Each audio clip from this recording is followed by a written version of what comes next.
Yeah, and in the past when I've posted interviews and stuff, I've done the same thing where usually get the stream going, we just kind of continue to figure things out and BS a bit up front, and then at some point we go official, and then we wind up clipping the front end and usually the BS at the end as well. I don't. Oh, cool. People are already coming in. I don't know how you guys usually do it. I forget. Level of cursing. Just so you know, on our streams, it's fine if you feel the need. If you are presenting in a more civilized and professional manner, then it's completely understandable if you don't curse as well. You don't need to feel obligated to do it. I might, so I don't know if you're worried about people on from your community seeing. I tend to keep it PG-13 as much as possible. But lately the community has got me to start using the F word more frequently, which is nice because I typically use that in my day-to-day life very frequently, but I realized that when I first started streaming, I had adopted a fake persona, one that didn't curse all the time. And so it's been slow getting back to reality. So just so you know. If you're going to choose one word to use, that's the correct one. So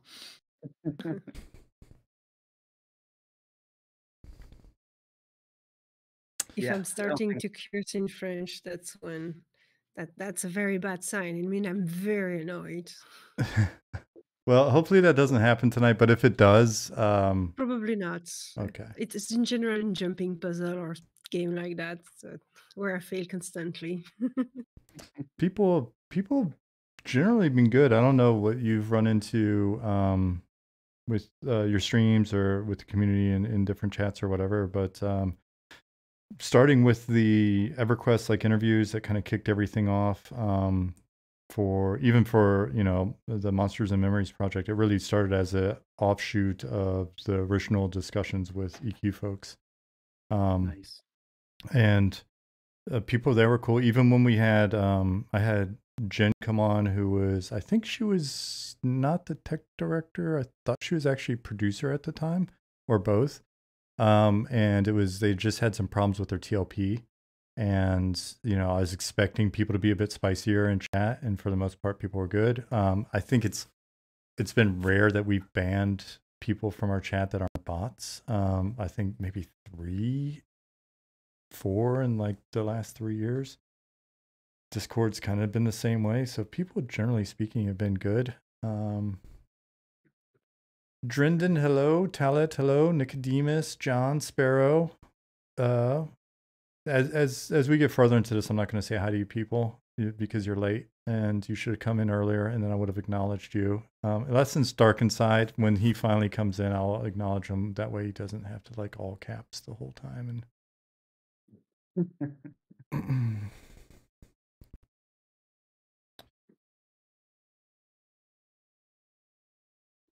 all right. Oh, you know what? I probably should have like some music in the background. That would have been nice. Some atmospheric music, because then when we're not talking, it's a nice filler. But I think with these guys, maybe we'll always be talking. That would be good. Good. Yes, of course. Tell us when we can start. You know what? Yeah. This will be a quick one in terms of like getting started. Usually I bullshit around for a bit longer, but I think, you know, based on the fact that we've got some people in already, I even glanced. I never look at the viewer count. I just have the dash up there just because I hate seeing it. Ever since the first streams I started doing, I was like, I'm not going to look at viewer count, because when I was streaming to like 5 people and it'd be like 3, and I'm like, oh shit, what did I just say? And then it'd be like 7. I'm like, must have done something awesome. Then be back down to 4. I'm like, oh God. Right. So it's nerve wracking. So yeah. Cool. You know what? And I can clip the thing to be posted the way I usually do it, just from like the part where you guys introduce yourselves and the project. I've got it set up. I told you it's very hacky. I'll have to get some tips after after this is all over with, I have to get some tips on making my stream more professional. So I'll follow up separately. But for now, it's like, if people need to see the names, I guess I could mouse over Discord and they pop up a little bit. But then poor Bobby down there has got the buttons like invading a space at the bottom. I don't know if you can see that. But he might like that. I don't know. It's like be hiding behind all the UI. he's got a command console down there. So I can do that. And then yeah. So I tell you what, why don't you guys kick it off however you want to kick it off, and I will I'll just kind of figure out from there and we'll go forward. Sure. Well, I mean, first of all, thanks for having us on your stream. And I was really looking forward to this. Sparrow, who is in chat, actually connected us, and that was awesome. Thank you, Sparrow. So we've been looking forward to this for quite some time, since before the new year, actually. And just Shawn and I had to kind of work out with all our different time schedules. I think we have at least 4 different time schedules on this as far as like time zones. But yeah, it took a little while to work it out, and then we had the holidays and everything. So thanks for being patient. And yeah, I'm Drinden, John Gus, the executive producer on Embers Adrift, and we're a classically inspired MMORPG, very similar spirit as Monsters and Memories, and we're looking forward to, I don't know, we're just looking forward to talking with you today and answering questions. And likewise. And this is really awesome because it's part of our desire to be collaborative with other indie MMORPG dev teams and other projects that are like us, creating their passion and trying to revive a genre that has drifted away from what it was originally. And so it's really, really exciting to be able to discuss about all of that. Right on. And yes, so I'm the community manager for Embers Adrift, and I'm the one in the team that never played a request. That happens. There's always at least one. Yeah. Yeah. Adric, you want to go next? Yeah, I can go next. Adric lives, John Zink. I do mostly content for in-game content for Embers Adrift. A lot of the class, skill, mob design. I joined the team, I think 2.5, 3 years ago, about. And it's been great. I have the same like vision and spirit of following like the classically inspired MMOs, and I love the genre, and I loved all these projects coming up. So really excited to get the chance to chat with you and answer some questions. What he's not saying is that he was playing the game before to join the team, so he has been along a lot longer. Yeah, I was a backer for like 3 years prior to that too. So been around. Yeah. We lost our best QA tester by having him join the team, so his opinion was no longer, objective at that point. Right. That happens as well. Yeah. All of a sudden everything works on my machine. Of course. Missing data. Just blame Unity, right? That's the mantra around here. It's Unity's fault. I'm Robert Thompson. I'm the tech director at Stormhaven Studios, responsible for all the networking and basically doing everything I can to make Adric's job easier and faster to perform. So, and then obviously fixing bugs and lots of stuck spots, endless amounts of stuck spots. So thank you for getting stuck. I don't know why you guys are where you are, but thank you. Right on. Yeah, and so just 2-3 bits of sort of housekeeping heads up. One, I am based in Germany, so that means that it is feasible that my internet could go out at some random point. It hasn't happened a ton, but it has happened. And so that's point one. Point two, the one thing I didn't check with regards to Discord was which time zone or which server it was using. So we may find that there's a little bit of lag or whatever. And in the past, I found that I think I can pop in and switch it to like West Coast or whatever, and it might make things better, but we'll kind of keep an eye on that. Let me know if you're running into any issues. And then the other thing is just audio. If anybody hears anything weird, I right as you guys started talking, I was like, oh, let me check the levels, and I turned it up a bit so that hopefully that's fine. And I think we'll get that feedback from chat as we go. And the way I've done it in the past, just so that I don't have to do any like moderation where I try to keep track of questions and things, is if you see an interesting question in chat as we go, feel free to just grab it. And so I'm not Oprah. I don't have a plan. It's not going to interrupt my flow. I was promised a car. Yeah, well, promises. Yeah, so let's see. I'm really curious, and so I guess if there are folks that are in here that are in here for the first time, because it is very likely that we'll have some crossover today. For people that don't know who I am, I'm Shawn. I'm one of the folks working on another indie MMO called Monsters and Memories. My background is been working. I started as customer service on EverQuest back in early 2000. That's how I got my foot in the door making MMOs, and I've worked on MMOs ever since as a designer for the first half, and then producer, production, product guy in the second half. And I just happened to be doing some. Actually, I watched a guy. I was curious about Twitch and was like, "Do they play EverQuest on Twitch? That'd be interesting." And sure enough, they were. And then some guy was like, "Hey, there's going to be a TLP server. If you want to check it out," and hopped on there, which led to me streaming that. People going, "Hey, you really don't know shit about EverQuest, so could you get some people on that do know about EverQuest so we could ask them questions?"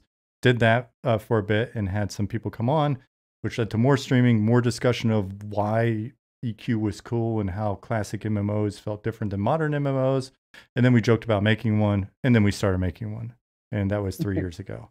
So along those lines, can you take me back to the history of, like, I'm very curious about the thing that I guess you've dealt with this question before, but I'm curious about Embers' origin and sort of that path to now.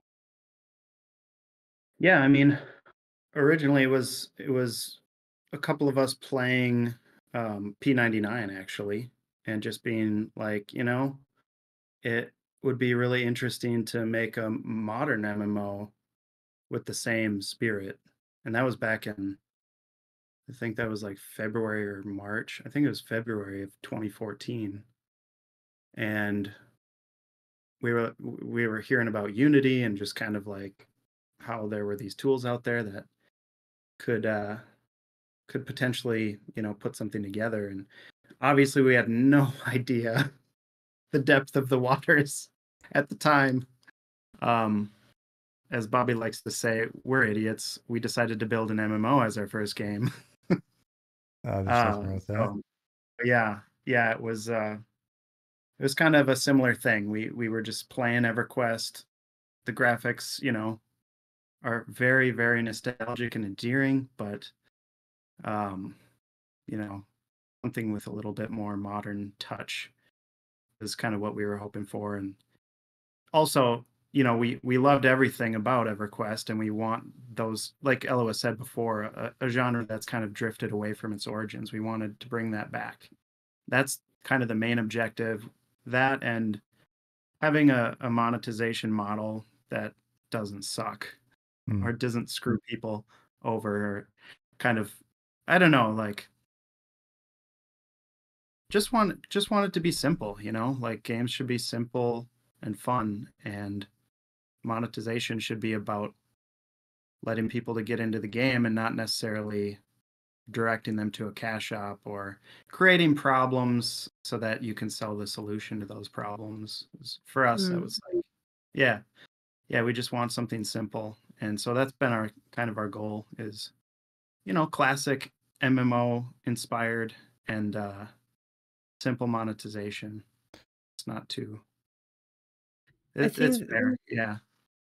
I think there's a great desire in all the member of the team to be also very ethical and to have a kind of a humanism to our game, because a lot of the game in the industry has evolved into cash machine in some way, and it's normal that a video game need to make some money, and it's not a criticism. I really love modern MMORPG too. I really enjoy to play them, so it's not a criticism, but we really wanted to offer a nice and fair project, offer a nice and honest and humble attitude to our player, to offer something transparent and honest to them, so there is no kind of manipulation into getting them buy more stuff.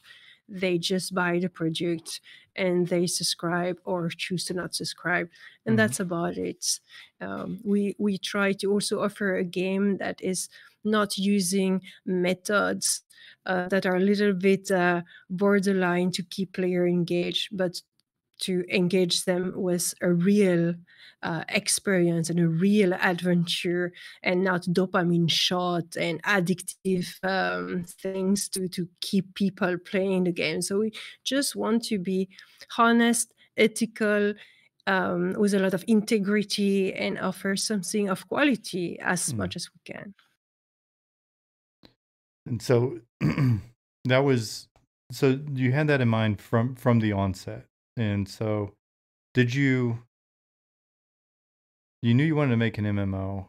Did you have an idea of from the beginning, like a time frame that you felt that you're going to shoot for? Was it more open-ended, like, hey, we're going to work on this thing, and as it comes about, it's going to come about? Did you have scale in mind? My goal as producer was to keep feature creep as reined in as possible, because we've seen so many games crash and burn due to that. So I guess for us, it was really important to keep it realistic. I guess for us, a new studio, first game. A lot of people on the team do have industry experience, but not like a bunch of awesome devs from EQ back in the day, and a career since then as well. But yeah, we the big goal was to keep feature creep in check, and I guess we didn't really have a time frame in mind. We kept thinking of dates internally that we thought would be reasonable, and then we would never hit those as well. So yeah, it was kind of a fly by the seat of your pants as far as the timing goes. So yeah, I mean, are you guys origins of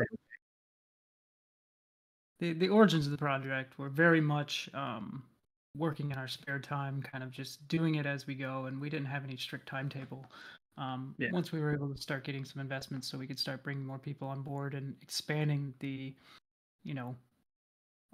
this is actually happening, bring people on full time and actually start working on the project. Then we started to have to, concern ourselves with budgets and timelines and things like that. So that's really when the scope creep rating started happening, because up until that point, it's always hopes and dreams of, this would be really cool to do, but we still have to build that foundational technology, in essence, to make that happen, right? We need the game first. We need the framework in place before we can tack on all these additional features and interesting things that we'd like to get to. And a lot of those things are still on our to-do list. They're just, the to-do list is very long. So, yeah, for sure, it always is, right? And especially once you've gone live, right? And that's the thing that I've seen with companies, even within like Sony or other companies, where I guess folks that haven't worked on a live game don't understand the degree to which their lives are going to be impacted the moment it goes live, on top of everything else that you've been, because you'll crunch to get the game out and be like, okay, great, I can breathe. No, you can't. No. that was back then. If you're going to do any breathing, you should have done it back then. Right. Now you've got a kid, right? Like it's, and it's not even one kid. It's like, I don't know what the term would be for, instead of like twins or triplets, like, hundreds and thousands of them, It's all at certainly a once. lot. Yeah. Our development schedules changed drastically, and we long for the times of beta where it's like, well, we screwed that up. Let's just start over, and redo itemization, right? But like, you can't do that once these things are live and players' characters are persistent. You can't take the things that they've worked so hard for and just nerf them into oblivion because it's overpowered, right? Like, Well, you you have can. to adjust. Well, you can, yes. But, they're not going to be happy with you with. right. And if you have I know what you're smaller saying. population, it's much harder to get people to bite on that, right? Because Yeah. you don't want people walking away with a negative feeling. So you have to make other adjustments, and it's definitely more challenging than we anticipated. So Well, Yeah, I mean, remember, but that's sorry, normal. that first week, don't or talk sorry, about the first don't month talk or about the so, boots. that we were doing like weekly patches, right? Yeah, we had to give up on that because it's just not a good reading. It's tough. The last company I was at actually had a history of doing weekly patches for, I think, basically their inception, and I forget when I left there, like year 9 or 10 of their product's life cycle, and it was when I was working on Star Stable Online, so the online horse adventure game for girls based out of Sweden, maintained a weekly update schedule uninterrupted for years and years and years and years, right? And I was just like, it was brutal. So going back to that though, like to your point of like not realizing it, I think it goes to show, you mentioned like, hey, we did a crazy thing, decided to make an MMO as our first game. I've seen big companies have teams that did that as well, right? It's their first game, or maybe they had people from different games or whatever. But at some point, you're an MMO. At some point, you're going to make your first MMO, right? If you're going to make an MMO, so what you're expressing is one of those things where, in the past, I've had people mention on stream or whatever, like, oh, this company versus an indie team, or why does an indie team think they can do it, or whatever. And what I'm finding in working with our team is, and it's not a bullshit thing that I just say to keep everybody pepped up, but I have worked with nothing but professional teams up until now. This is my first indie team. And the level of talent, the level of effort, the level of skill and adaptability on this team, our team is a solid team in my experience. And so the development that we're doing is real development. When the game goes live, it will be a real live game. And when you guys mentioned like, oh, we didn't realize it's going to be that tough. Yeah. And neither do the big teams, right? They're like, they don't realize that shit either. And sometimes surprisingly so. It's like, how did you not see that one coming? You're at a company that makes nothing but MMOs, and you didn't realize this shit was about to happen to you. So, I mean, it's just, I think it's one of those signs where I look at, I look at the products that come out from indie teams these days, and I'm like, to me, it's okay. The products and the teams that I'm seeing are probably even better positioned to be great companies in the future than any time in the past, right? So, yeah, and just to throw it out there, I haven't played a ton. I started playing over the holidays because honestly, when you guys first came out, I tried to get in, and I ran into like a billing issue or something, and like I don't remember what it was, and then I was like, okay, I'll get back to it, and then so much M&M stuff going on, just didn't get back to him. And I was like, I gotta play, and so got in and played, and I was telling folks on the team and telling people on stream, I'm like, it's a fun game. and I'm having as much fun playing Embers as I've had playing other MMOs. And honestly, something about maybe the pacing, something about some of the social experiences I've already had in there. I'm sitting there and I'm a slow leveler because I'll have a podcast on. To me, it's relaxation. I come in to relax. And so it's been perfect for me because I just come in and I'm like, even if I'm not grouping up with anybody or whatever, I like to just sit in there and grind, watch my podcast in the morning, like relax, and if you were to tell me this MMO is made by an indie team versus something like Rift or whatever, I'm like, all right, well then, hell yeah, because I'm having as much fun, if not more, playing your game than I have in those other games, right? So, just that's a long ramble about indie teams and stuff because I was just like, I think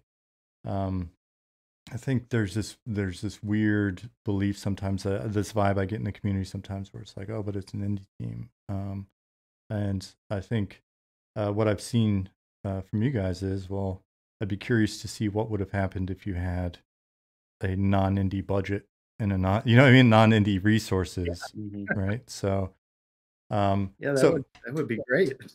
That would be nice.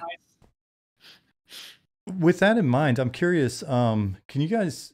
So that time frame, and it, I think I mentioned beforehand when we were kind of like talking about getting stuff set up. When I was talking to John, I was like, "You guys can ask me anything because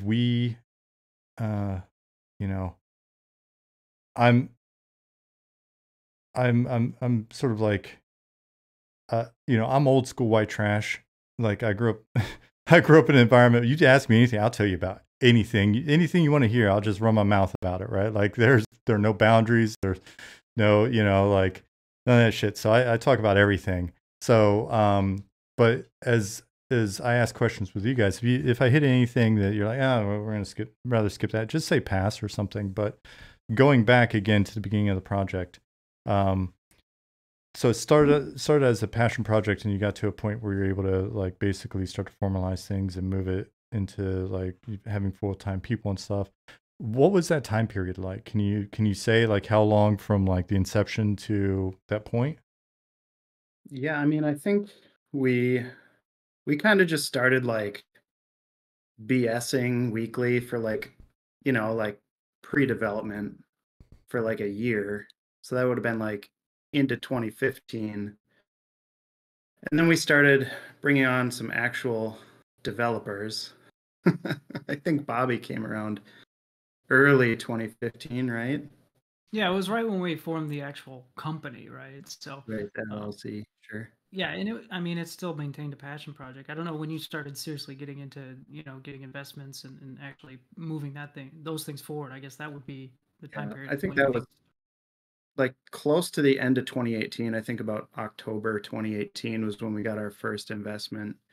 It's about 3 years of messing around. Yeah, basically. Okay. It was a passion project for at least 3 years. We went to Austin. We went to, I can't remember what the game. It was the Intel Game Developers Conference. Game Dev Conference, something like that. We won some, I don't know. Yeah, I think we won a top 10. We won some award. I can't remember what it is. We got a booth there. And that's kind of when it, like, some of the there's a producer from Daybreak who came and played our game and had fun and was like, yeah, keep doing what you're doing. We got some good feedback from like a professional. So we were like, oh, okay, well, maybe this could be more than just a passion project. So we kind of worked hard to polish up like I guess you could call it the beautiful corner, like a content slice. It was terrible. Performance was terrible. Everything was terrible looking back. It was, but we put together a pitch deck and started talking to investors in late 2018, and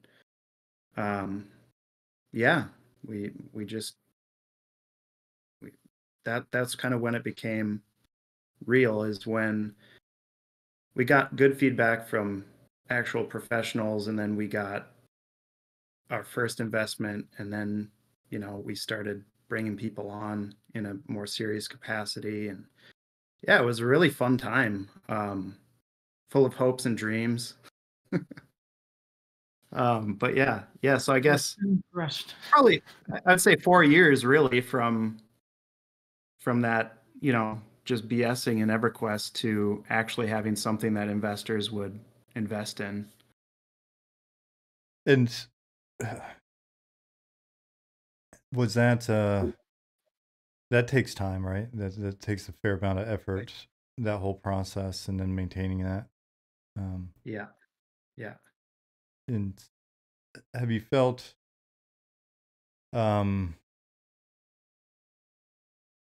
so is it still, is that something that still takes a amount of time? Like, do you still have those relationships or obligations, and is that something that you got to like manage with your schedule as well? Yeah, we're not doing like heavy like investment pitching right now, but we are still we obviously, like I sent out a quarterly. I missed the last one because we moved and had a baby and then a funeral. It was kind of a crazy time in life. So I missed one quarterly investment. What? I said, such a slacker, John. No, I know. No, but yeah, so we send out a quarterly investment letter. I still talk to the investors pretty frequently. Yeah, so actually I'm meeting tomorrow with one of our investors about a marketing strategy tomorrow for lunch. So yeah. Awesome. That'll be good. Yeah. So yeah, it's kind of an ongoing thing. We're not actively seeking investment right now. We probably should be, but we're just doing what we're doing. I guess So, sort of yeah. an addendum on that too. Like I was still external at that point, but you guys did do some crowdfunding as well, not through Kickstarter. And I know like during that time, there was a lot of drama around Kickstarted MMOs. Yeah. Which we've been caused some pushback on the community. And like, I mean, there's still like news outlets to this day that talk about Embers Adrift being a Kickstarted MMO, which it never was. Right. Oh, interesting. Yeah, I guess that's the question that is always, a touchy one, is like, I think we did what was it called? Not Kickstarter. There's another Indiegogo, I think it was. Yeah, Indiegogo. We raised like $3,000 really, really early on in Indiegogo. And then that's really the only like technical crowdfunding we've done. When you talk to like people in the business dev side of things, like for us, we did sell access to our alpha and beta, but people got access weekly to that. So like from the business dev point of view, you're giving them a product, so it wasn't technically crowdfunding, I guess. There's like a fine line there. I don't know what your opinion is on that, but like, what would you say? Is that like, that's always been kind of a question to me, is was that crowdfunding or was that actually just sales of a product? So right now, while I am cleared to give medical and financial advice, I can't give legal advice. The way I look at it is, I could see how, because there's essentially there are the technicalities and then there's the perception side of thing, right? yeah, that's and the perception side of things is the scary one, especially in a niche environment, or I would guess like more of an indie environment, or when dealing with tighter communities and interwoven communities, as we can see here. And it's funny because like right as you're talking about getting the award at the show where you met the Daybreak folks, then Redbeard Flynn came in and chat. Someone come in and I was like, oh, and you just got an award recently as well. And you did too. Congratulations. Yes, thank you. It's funny. One of our wonderful team members first was like, "Hey, yeah, don't forget they got an award and we got an award." I was like, "Yeah, that's a good point, right?" Like, and so I was writing down my notes. So yeah, but it's interesting to see these communities, because I like checking out the different content creators and seeing right? They're playing different games and it's cool. It's not like, oh, you can't play this game because, you know, and so I'll watch folks and I see how this sort of like interwoven community is there. And it gets back to the perception part, which is, was it crowdfunding or was it a form of early access? Was it a fair exchange, right? Like I would say, you know, if you ask me, it's a fair exchange. It's like, hey, we're going to let you come in and you're going to get some amount of entertainment or access or whatever for a set period of time. And what we're asking for that period of time is this. And, you know, depending on what that cost is, you know, and ultimately I believe in if you put a price out there and somebody's willing to pay it, well, then it's a fair price to someone. Now, how the overall community feels about that is a totally different thing. And the management that over time, because I say this on stream when people are like, hey, what can we do to support you? It's like, well, keep being cool. Like the fact that you're not being an asshole in chat is already good. And then tell some other people, and then if they come in and they're cool too, well, I mean, that's what we can do to support, or that's what you can do to support us. And people are like, oh, but want to, you know, what can we give you money or can we do this? And it's like, well, if you really want to get like technical and you want to like get into like the gross side of making games, in theory, we can talk about like, what is the return on ad spend there, right? Like, how much cost per acquisition did we, right? So you're giving us money by bringing us other customers. And if you want to look at, right, and we want to start getting into sort of the gross business side of things, I don't know how we're going to track these metrics, but in theory we could. And so, you know, it's weird because something like that feels normal, but then saying, hey, you know, taking the same $5 or whatever the cost would have been for the acquisition of the user that they brought you. And I love the term user as well, right? Because it's not player, it's not community member, it's not even fan, it's user, right? So there's that side of it. So my opinion and sort of the thing we've talked about on the team is, what's one of the safest approaches? And the safest approach is to avoid money. And like, we've got a merch shop. Like, it's on our website. We've used it to buy merch for ourselves. We would love to have people buy merch. So amped to get merch out there. I think the whole team feels that way and the community feels that way. But the second we sold you a t-shirt, now, do you think that's related, right? Did we just take money for the game or did we take money for the t-shirt? Right. Yeah. Yeah, I mean, if you guys aren't taking money, it's a lot harder for people to sour on, you know, not being able to deliver things that they expect, right? And you don't necessarily know what those expectations are. I mean, we've seen many of projects, you know, this goes back to your earlier point of like, you know, yes, it's a fair price because someone was willing to pay it, but are you able to live up to the expectations that, you know, either you set or the players, you know, thought were set when they made that purchase? That perception part is really scary. Yeah, it's terrifying, you know. And from the onset, we've always had a pretty low bar in regards to buying into our product. You know, we thought it was a pretty fair price all through pre-alpha, alpha, and beta. I think the only time we had higher tiers was back before all of that time, you know. But we were always just like, we want to be as fair as possible to players and just, hey, just, you know, you're basically buying the game and we're giving you access at the normal rate rather than having these, you know, extended set of tiers that, you know, we may or may not be able to meet those expectations. Was it strictly the access when you had that stuff back then, or was it like, you know, because I've seen the various sort of packages and things on different games. I'm just curious, was it just access or? We had some extra stuff, I think, a couple of tiers, but yeah, nothing changed over the years. That was before we started to work like our team's working currently now. So yeah. There had been a shift in how we were working among the team after the pandemic, which really changed everything. I think we have started to work really differently and really as a team.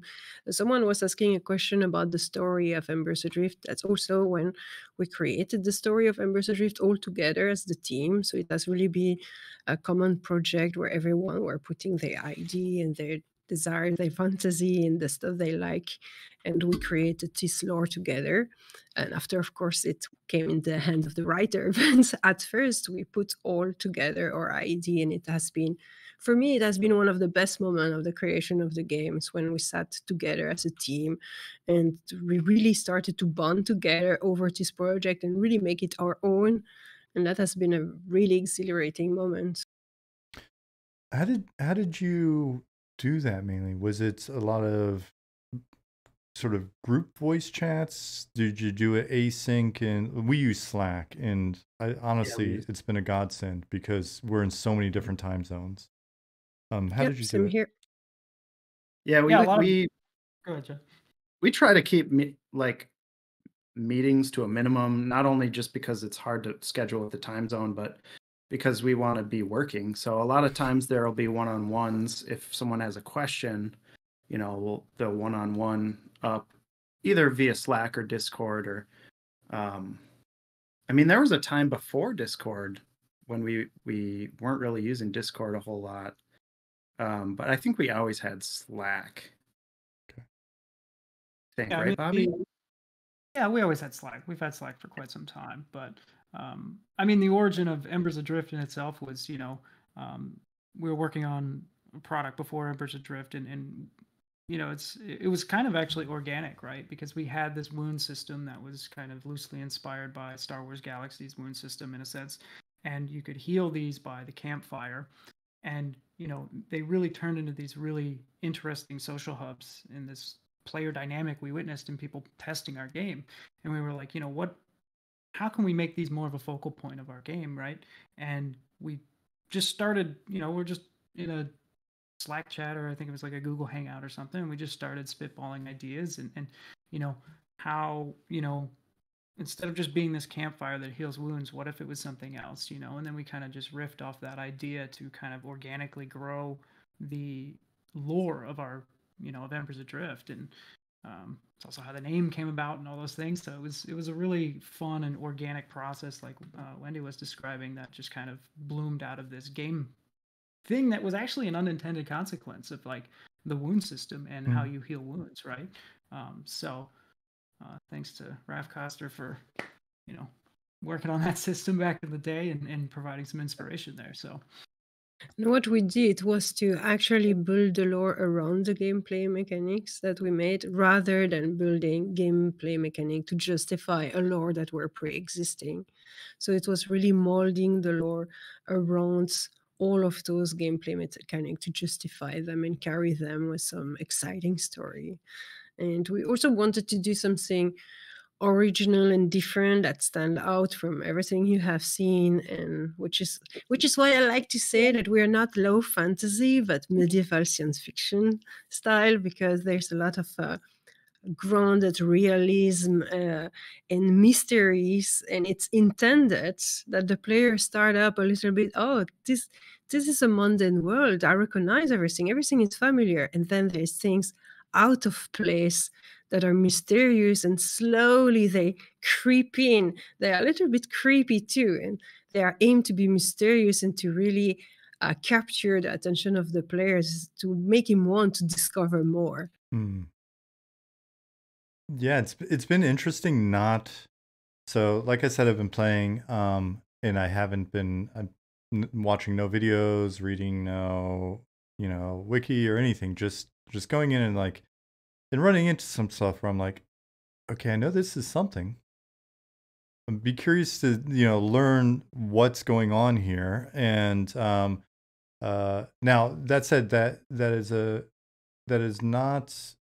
that's a partial lie, because I have watched some other people play, but while watching them play, it hasn't been like a big reveal. It's just been like, oh, okay, cool, this is the next, the zone that just came out and stuff like that. So, so for me, that's been fun, and that's one of those things that I've kind of mentioned in the community and stuff. It's like, hey, if you haven't played it, go in and try it. But I would also recommend that people, it's interesting because this will be maybe a side tangent or future topic when we can get back to sort of the thread that we've been on. But it's like, it's interesting to see the folks that are,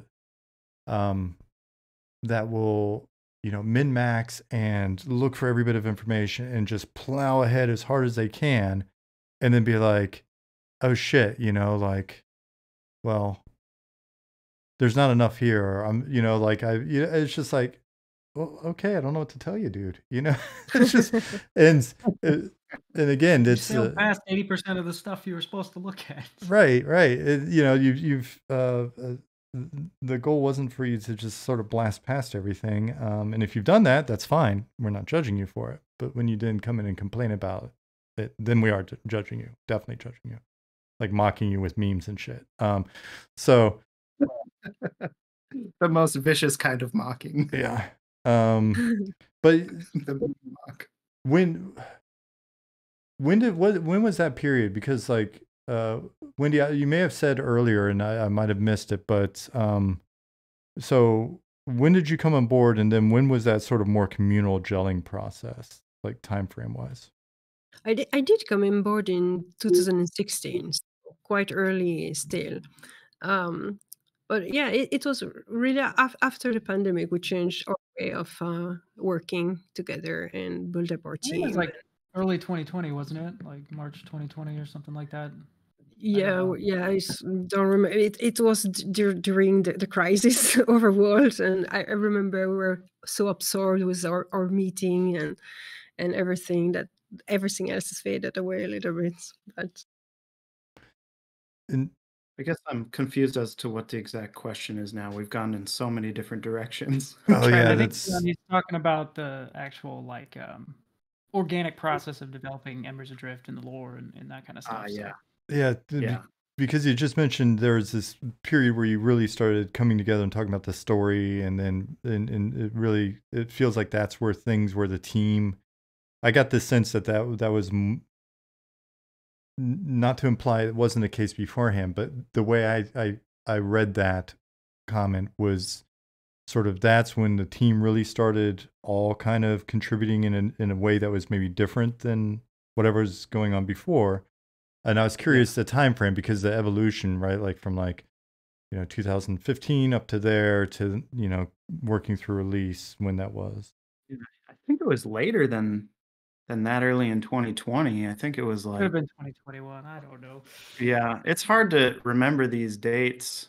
I think they're saying that when I joined, just things really kicked into gear. And it's when Adric joined. It's true. I remember now. All right, guys, we got to be professional now. We've got Adric on board. Makes No, sense. yeah, I don't know, but it was really a fun time because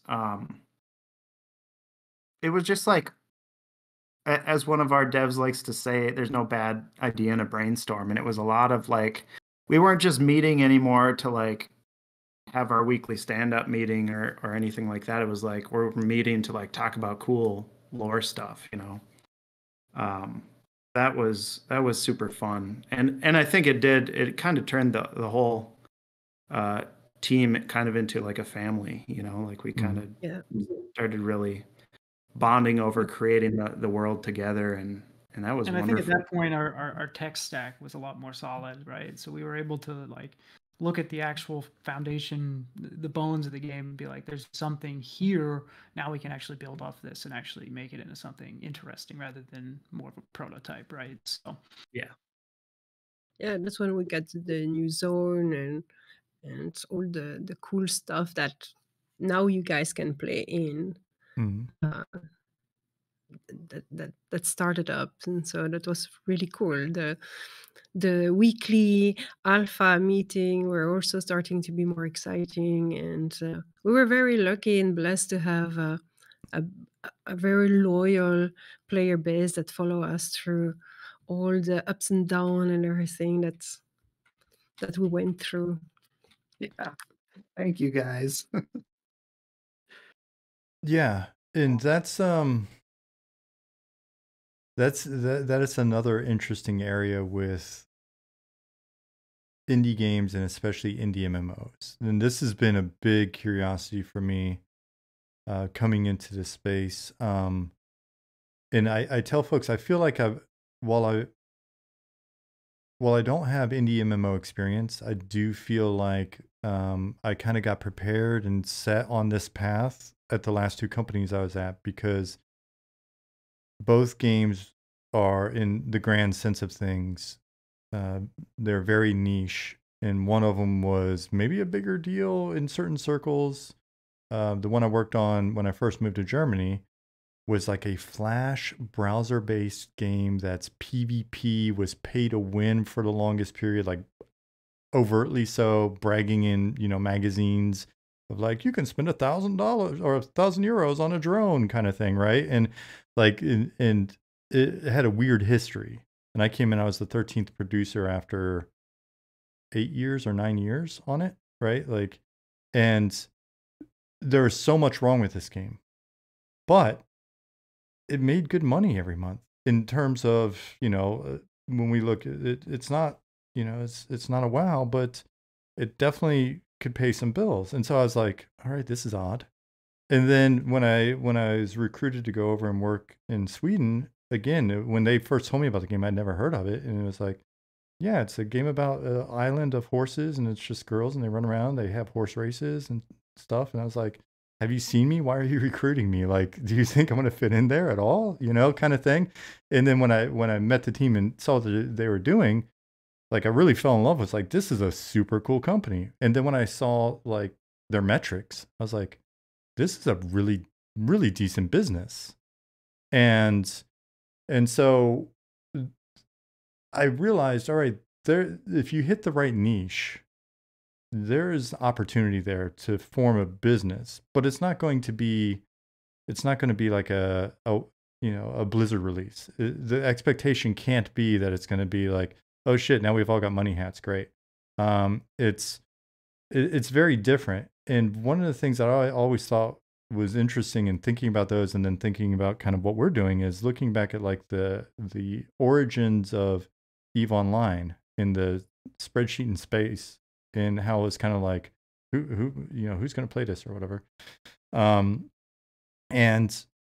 this sort of steady growth. And so getting this back to an actual like question, and it's going to be a tough one to formulate, or tougher than usual. It's already hard as hell for me to formulate coherent questions, but like turning this into one is going to be, so there seem to be certain sort of critical points that can impact a company.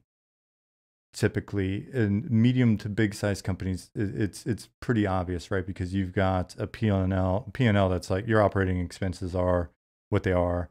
And once you go live, you've probably got a payback window that's of a certain scale, and you've got a marketing budget that went into getting live, and there's certain maintenance or whatever. And all those things they're scary. And they're real scary, right? Because then there's expectations, and then it's kind of like there's a cliff, there's a runway, there's, right? Like, there are all the terms. The curiosity I have with indie games, and this is one of those ones where, again, it's going to be hard to formulate an appropriate question, right? Because there's certain shit that is, I will tell you everything you want to know about us, but I also know that we're unique in the fact that the team has agreed to deal with the fact that I'm a effing blabbermouth, and we'll share our business with anybody. But that's also part of what we do. On the flip side, there's no expectation of that with anybody else we deal with. But I look at it as, all right, when we talk about the community and we talk about the ups and downs, you know, I've seen at least one other project that's kind of been an inspiration in indie MMO, and they've kind of had their thing as well. And my thing is, as long as there's the ability to keep grinding, if there's something there, as long as there's the belief is, as long as there's the ability to keep grinding and adjusting, that no matter how a game launches, they can, I mean, shit, you know, look at, why do I always, as soon as I go to use an example, I forget the damn name of the game, and then I have to ask chat, and you guys will know it right away. But they just announced MMO, and it looks brilliant. Shawn and company, No Man's Sky. Oh, hello games. Yeah, hello games, right? And again, it's And so you guys, I just wish there's a more polite way to ask it. But essentially, do you guys feel like you're in a position to just keep grinding and keep making the game better? And, you know, like if you're like, okay, people aren't liking this or they need more of that or whatever, you're able to do it? That was a lot of fucking build up to the little ass question. The rudest question I've ever heard. And it was like, and then I tried to softball it at the end. I'm like, how do I just make this like? Yeah. I mean, you just described our last year. I mean, you know, it's not. I was gonna say that all of that condensed down is like something that I always keep telling myself, which is just like, you know, MMOs aren't made, they're forged. Like just completely just keep hammering at it, you know, keep getting content out there and like the iterations with the community and stuff, and just like keeping that mentality of like, you know, not just making a game, we're like forging it with the community. Yeah, I mean, we're a super iterative team, and we've always been that way, right? So, you know, back through pre-alpha, alpha, and beta, we were always like weekly patches, throwing stuff out there and just, you know, seeing what sticks. And you know, since we moved to monthly patches, we can breathe a little bit easier. But, you know, it's harder to throw stuff at the wall and it doesn't stick, and then we get, you know, negative reactions from the community, and we have to practice patience to wait and fix it, right? We have to make sure we take a step back, we think about it, and we, you know, make adjustments accordingly on QA, which we can, you know, push changes out much quicker. But yeah, I mean, this past year is literally us just like lots of downs, lots of like sadness, and, you know, this isn't working or this isn't working. Why isn't this working? But it's just like, you know, players aren't enjoying this, or this is missing content wise, and it's like all we can do is put our heads down, put our, you know, nose to the grind, Keep grinding. just keep going. Yeah, just keep going. Yeah. I think it requires a lot of humility also, and the capacity of not taking things personally, and that's sometimes not easy. Because sometimes someone is like, "Oh, you being stuck," and you're like, "Ah, but my baby, I put all my soul into it. Ah, how can you say something like this?" But it's just, you know, we have to be able to ask ourselves, we question ourselves, and on every level. My task is probably very different from Bobby's task, but I also have to question myself: am I serving the community well? Am I not too defensive? Am I not too open and sharing, too personal? How should I do things better, etc.? It's always putting yourself in question, and always, I think, need to be humble and not take things too personally. Oh, it's tough. It's tough, right? It's like you have those days where you're like dusting off the 4 agreements or whatever. Yeah, is it 3 or 4? Exactly. Right? It's like, don't take it personally. Oh, shit. You know, Yeah. It's hard not to take it personally. It's tough. It's tough, man. That's one of the things I wanted to talk to you about in this conversation. But to kind of directly answer your question, I think it was a bit of a more like financially, can we just keep grinding? And the answer is yes. Good. Yeah, we don't have like a cliff that we see coming up. You know, we're just gonna keep grinding and trying to make the product better and better and better. So yeah. It's a tough one. Sorry, go ahead, and then I'll. There's something to remember too, is marketing budget. Yeah, I mean that's the thing, right? Like we're never gonna have a AAA marketing budget, and people expect us just to be able to like go and market. And like we spent a ton of money in traditional marketing practices. We didn't even come close to spending what we needed to, or what you know, like what I think is like a ridiculous amount of money we spent in marketing. And you know, you look at a AAA game, their marketing budget just blows it out of the water. You know, it's like not even close. No, I mean, yeah, I've seen marketing budgets that are more than development budgets frequently, right? Like, you know, I've seen games where they've only spent a few million not a few, but upwards of like 8 million with a $20 million marketing budget, right? Like in mobile, and or the monthly performance marketing, where essentially it's, as long as we're making more money back than we're spending in marketing, then the game is, we're just, right? Like that is the name of the game. You're spending 2 million a month on getting it out there in the hopes that you're making 3 million a month back, right? Or whatever it is, depending on, how narrow you can survive off of that. And man, I could go on just complete do marketing. I don't know what you guys have seen, but in my experience, my limited experience, a lot of marketing is just a scam, right? It comes down to, it's my belief at least, it comes down to, and this is often underrated at a lot of companies, because companies have politics, and marketing folks are oddly good at politics, and they prove the necessity of their marketing budgets. And it's not even just like the performance marketing budgets, where in theory you could kind of look at that and see, essentially you can track the person from click all the way through the funnel into your game and blah, blah, blah. But it's like, oh, well, that was brand marketing, or what is all this organic marketing? Well, that's because we did some other bullshit over here. Or it's because the team's busting their ass and talking to the community and has a following and is making a decent product. So the best marketing periods that we've had, we've spent money in, we've spent money consistently, but like the best marketing, I guess the best revenue periods we've had are when we've made a really big change in the game, or like it's been when we announced that the sub would go optional, and we've had like our free play weekends, like those are when we do the best. Yeah. And is it coincidence that we happen to spend a little more in marketing at those times versus the team is busting their ass and doing a really good job, and we make a cool big announcement?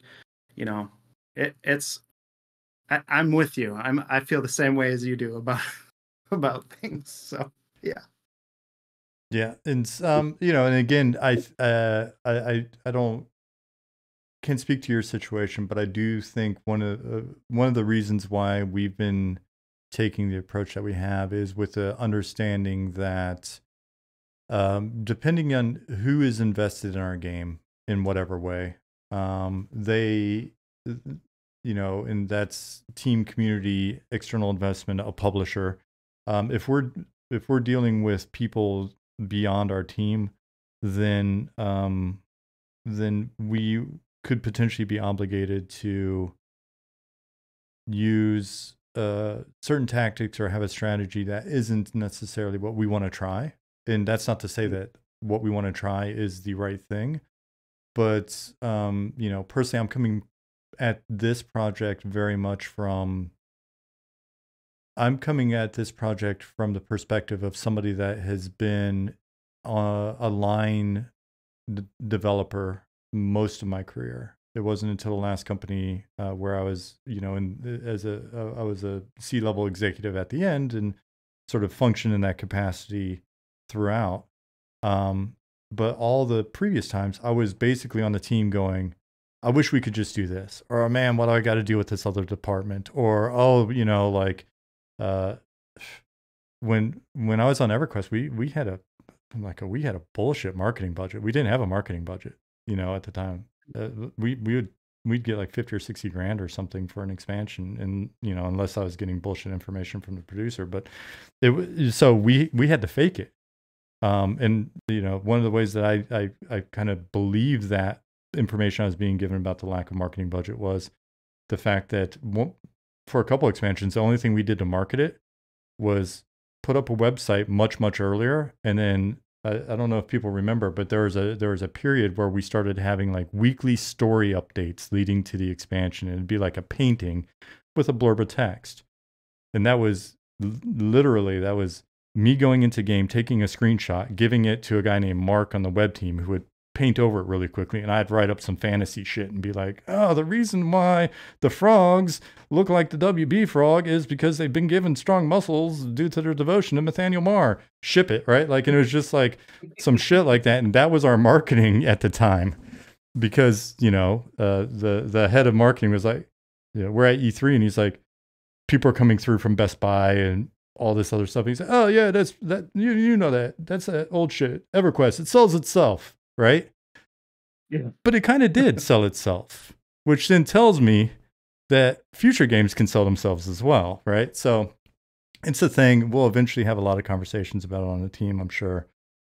Damn, man, you were asking something when we were talking about, right after we were talking about how tough it is to not take things personally. And I don't think it was marketing, but No, it was not related, which is why I kind of skipped over it. I think I was wondering how toxic things were back then when you were in customer service versus your perception of toxicity on the internet now. Well, I mean, a couple of years ago, one of the, and I don't know, maybe he's hated now as well, but back when there were the revelations about sort of Blizzard, and all of a sudden a lot of folks were no longer as popular in the community, there was still Jeff, Uncle Jeff, who I knew as Tiggle Bitties, before he became the sweater-wearing, lovable scamp that it was everybody's favorite uncle on the internet. And it was funny because I think it had to have been years and years before this. No, not Jeff Butler, Jeff Kaplan. And so it had to have been even before the project, because I remember at the time I was still using Facebook for more than just like occasionally talking to my parents via Messenger, because that's all they know. But like we had this Sony Online thread where it's like developers, or maybe this was on LinkedIn, which is basically just Facebook as well at this point. But anyway, there was somewhere where there's a bunch of developers that I know, and they were talking about toxicity in online games, and they're talking about toxicity in MMOs, and how much worse it is now. And they had like this wonderful like quote from like, I think Kaplan or somebody about like, yeah, and it's not good, kids. And I just started digging up shit that he was saying about us back then. And it's just, I can't even allude to the stuff that he was saying to you, because we'd get in trouble. Like I'd get canceled for just even getting you in the ballpark of the stuff that was being said about us at the time.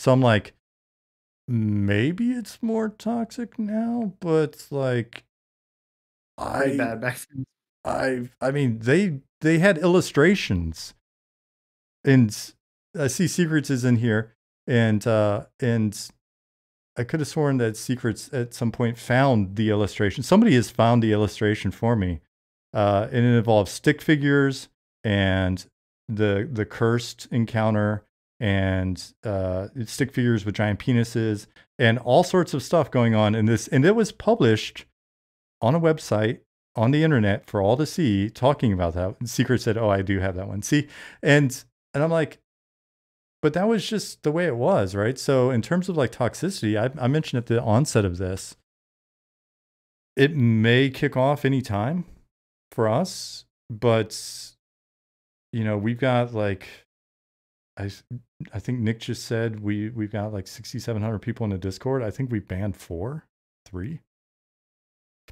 that weren't bots, right? Like we stream all the time. I don't think we've had to ban maybe once or twice, but yeah, our community is pretty dang solid.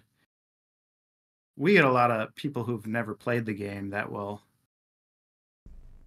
kind of roast us pretty hard, but it's like, I don't know. It's just people like the thing is like people don't realize that they're talking to a team who's pouring their blood, sweat, and tears into something, and it's like their baby. And it's not even like that doesn't even matter, right? The fact that it's our baby doesn't matter, but it's the fact that like we've worked so hard and we're trying to be so good to our players, and then to have someone just totally like not treat us like human beings and just do that, it's like, I don't know, maybe I just have a hard time imagining it, because I don't think I could ever do that, but yeah, I mean, Yeah, I don't know. The It's really tough. communications are a lot more direct now these days too. I mean, like even like Twitch and stuff. I mean, you could interact directly with the like in real time with Mhm. the people in the community and everything that maybe it used to be a lot more disconnected, and you write a forum post and you host a website. Of course, it's more permanent than Discord. Yeah. Well, and so it was interesting because the people that would, the people that would really, really say ridiculous stuff about us online during fanfares, um, we'd meet these folks in person and be like, "Hey, you're that guy, right?" Or they would even come up and be like, "Hey, yeah, I had this to say, or I'm in this guild or whatever." And me being me, especially after a couple beers or whatever I'm consuming at the time, like I can be pretty direct and okay with confrontation, if not actively seeking it out. And so but I would meet people and be like, "Oh yeah, and we know who the other one is, and everybody would wind up being cool, and I'd be like, "Well, but you just said this shit." Right? Like we didn't have smartphones at the time, or it would have been hilarious. I'd be like, "No, right here. This is you, right?" And so at least there was a removal from the PC and they're just like, "Yeah, man, you know how it is online." And it's true. Like I get it. But the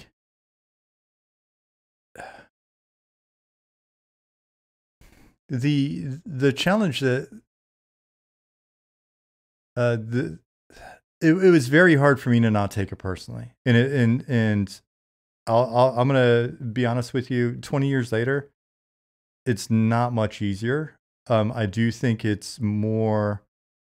I do think it's more something that, as long as the team's cool, it doesn't bother me as much, right? Like if the team was like, "Oh shit," they were unhappy with the thing as well, then it'd be like, okay, that's something we have to address. But if like we all kind of agreed, or whatever, and then someone didn't like it, there's a lot of opinions out there. Not everybody's gonna like it. It's fine. If someone were messing with somebody on a team, I think I'd take it even more personally. But it's like, yeah, it's as you described. It's easy to, I think, for a lot of people to not think about the fact that, hey, you just described a little bit earlier. It's like, being stressed about stuff not working and being unhappy about stuff and having downs and like, I don't. On one hand, I think people don't realize, like, yeah, and sometimes you go in a room and you cry because you're like, oh fuck, this is not working, or hey, this is really tough, or this has been really stressful, or oh shit, like I don't know if we're gonna be able to make this thing work the way we want it to, or make it happen, period, or whatever. They don't get it, but then there's also the fact that they don't need to, right? That's not their problem. What they want is they want a good game. Right. Yeah, I mean, it's a challenge to recognize that, like, a lot of the, at least in our case, a lot of the critiques we get, whether we take them personally or we think they're ridiculous or whatever it may be, most of them come from a place of good, right? Like they want the game to be better. They think they have an idea that could make the game better, and there's a lot of times where I try and explain the context of how we arrived at a certain system or why a certain system is the way it is or something like that. And it can frequently be viewed as being like defensive, right? Or like trying to tell them that they're wrong. And I've had to learn personally, right, that how you present that information is important, because it's like I'm just providing context so you understand how we got here, why we got here, and I'm not necessarily saying you're wrong, but in order for us to make these changes, it's a much longer technical task or design task that we need to address, and it's just not at the top of the priority list right now, because things work and then they work better, right? Everything can always work better, but if it's working right now and I've got 10 other things that aren't working at all, I got to fix those first. Yeah. I think one of the strengths on our team is not panic changing things. Like we try to really take our time to think about it. So like when we get feedback, a lot of times, like when we get feedback, we also like follow up and try to get very specific. And I think Bobby, like he mentioned, sometimes that comes down to like people thinking you're, like you said, being defensive. And it's really, we're just kind of like really trying to drill down to like exactly what is the issue. Because like you say the graphics are crappy, you say the graphics are from like 1999, but like what do you actually mean?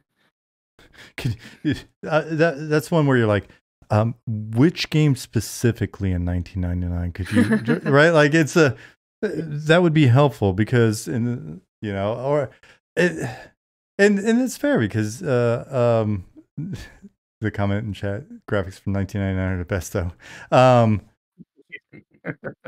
Ollie agrees with you. He's dying to make a PS1 game. And so yeah, and some of it is, and I'm so I actually I learn from folks on the team in terms of responses. It's helped me a lot over the last couple of years because I am quick to be like, someone says some dumb shit, I'm just like, that's why, that is some dumb shit. That is not helpful at all, right? And it's like because I've spent so many years having to be like corporate and very, I wouldn't be allowed to do that. And I'm like, this is my opportunity to respond in real time. Okay, no, tell me your smart idea, like, and whereas Nick's in chat, Nick is consummate professional most times, at least when it comes to not being overly quick to blow somebody up in response. He will troll the shit out of people in Discord, but like for me, it's hard to not like react to that even after 20 years. So I guess the moral of this story is I think it's just it doesn't get better. It maybe gets a little bit better. I don't know what to tell. And that's one of the things I wasn't prepared for coming into the industry because I didn't. Oh, and so when people ask like, what was it like on those previous games, or even in the heyday, like, we're like, oh, cool, we're EQ back when that was like big deal. Dude, it was draining, right? It was weird because we're like, we're doing better than ever, and at the time, WoW wasn't out yet or whatever. We're like, we're killing it in the West. We're always like emotionally exhausted. It was something we talked about all the time, man. You just sit there and you're like, and it could be, oh wow, this expansion's selling like gangbusters, and we just broke our concurrent record, and somehow we got an expansion done and out the door in 4 months because we were asked to, and all that stuff, and we're getting decent royalty checks, and yet it's still, we'd find that one comment or that one like, FOH post or Legacy of Steel or whatever, we'd be like, oh shit. Okay. And it was just one of those things where it's like, all right, I guess I was going to go home. But you know what, let me just fix this shit. They're right. And it's just like, and it got so bad. So I thought of this when you were mentioning it earlier, the beginning of this thread. I remember we went to see the movie Signs by M. Night Shyamalan.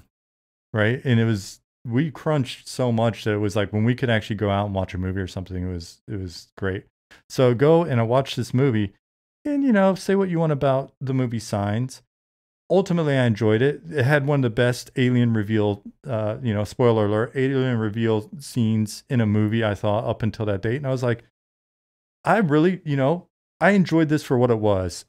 And I'm leaving the theater and there's 2 couples in front of us, and the guy is just like, that movie was bullshit and that director sucks and blah blah. And so I yell at the guy who's in front of us. I go, hey, and he turns around. I'm like, what do you do for a living? And the guy just looked at me like he was not expecting that to be sort of the route his night was going to go, leaving Signs and talking shit about it. And he's like, huh, what? I was like, do you do anything creative for a living? Do you make anything that people consume, like creatively? And he's just baffled. Like, I'm like, then shut up. I don't want to hear your shit. I don't want to hear your shit. Like, just shut up. I'm enjoying the movie. You're ruining it for me. Shut up. Right? And I was like, and all that was me venting at the fact that it was like, you know, it's tough. And, you know, no offense. Sometimes I forget that we've got chat full of folks that are, you know, like, well, I hate to tell you, Shawn, but we'll eventually be saying the same shit about, you know, the game when it's out. And it's like, yeah, guys, I get it. But it is one of those things where it's like, it's a tough business. There's a big difference between someone which is providing their constructive feedback and they are really trying to help to build the game, and then you have people that have no consideration about the other human being that are behind. They forget about it. They forget that that's to show compassion is important. I think it's important to show compassion to other and understanding, etc. But yeah, so those comments, I have a hard time. Moral of the story: give good, concise feedback. Don't tear down devs, because they're like, when you said emotionally exhausted, 100% related to that. We're all emotionally exhausted, and if you're just being toxic and critical for its own sake because you have a flying fancy,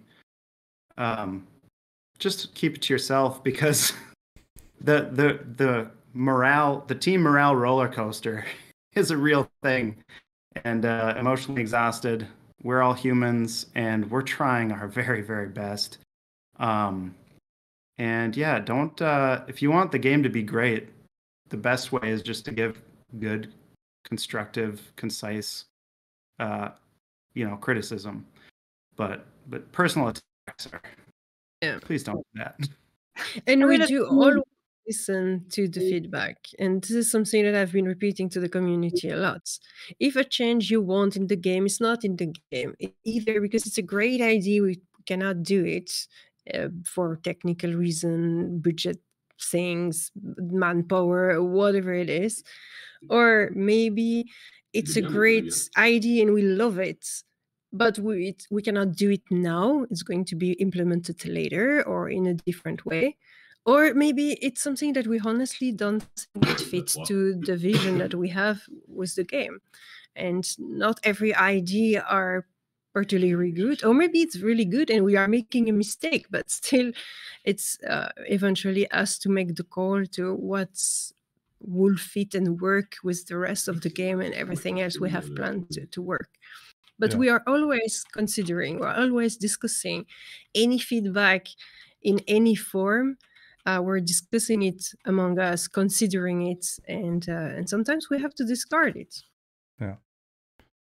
Yeah, definitely a lot of factors there. One of the things that's, you know, as I say that, and as I was listening,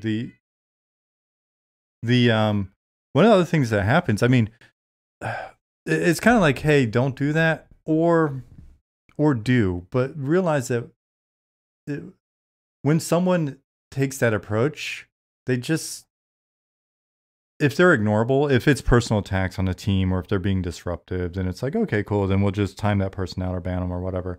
But on the flip side, the thing that happens when someone just kind of proves that they're kind of a dipshit is they just get treated like a dipshit. At least from my end, where I'm like, okay, well, I'm kind of just going to tune that person out. It's like, okay, cool, you got opinions, great, cool, you know, and it's just cool, you're there with your opinions, as opposed to other people that we actively engage with, right? We engage a ton, you know, and it always feels like wish we could do more, but there is a certain amount of like making the game that has to go on outside of like Discord conversations and stuff as well. But it's like,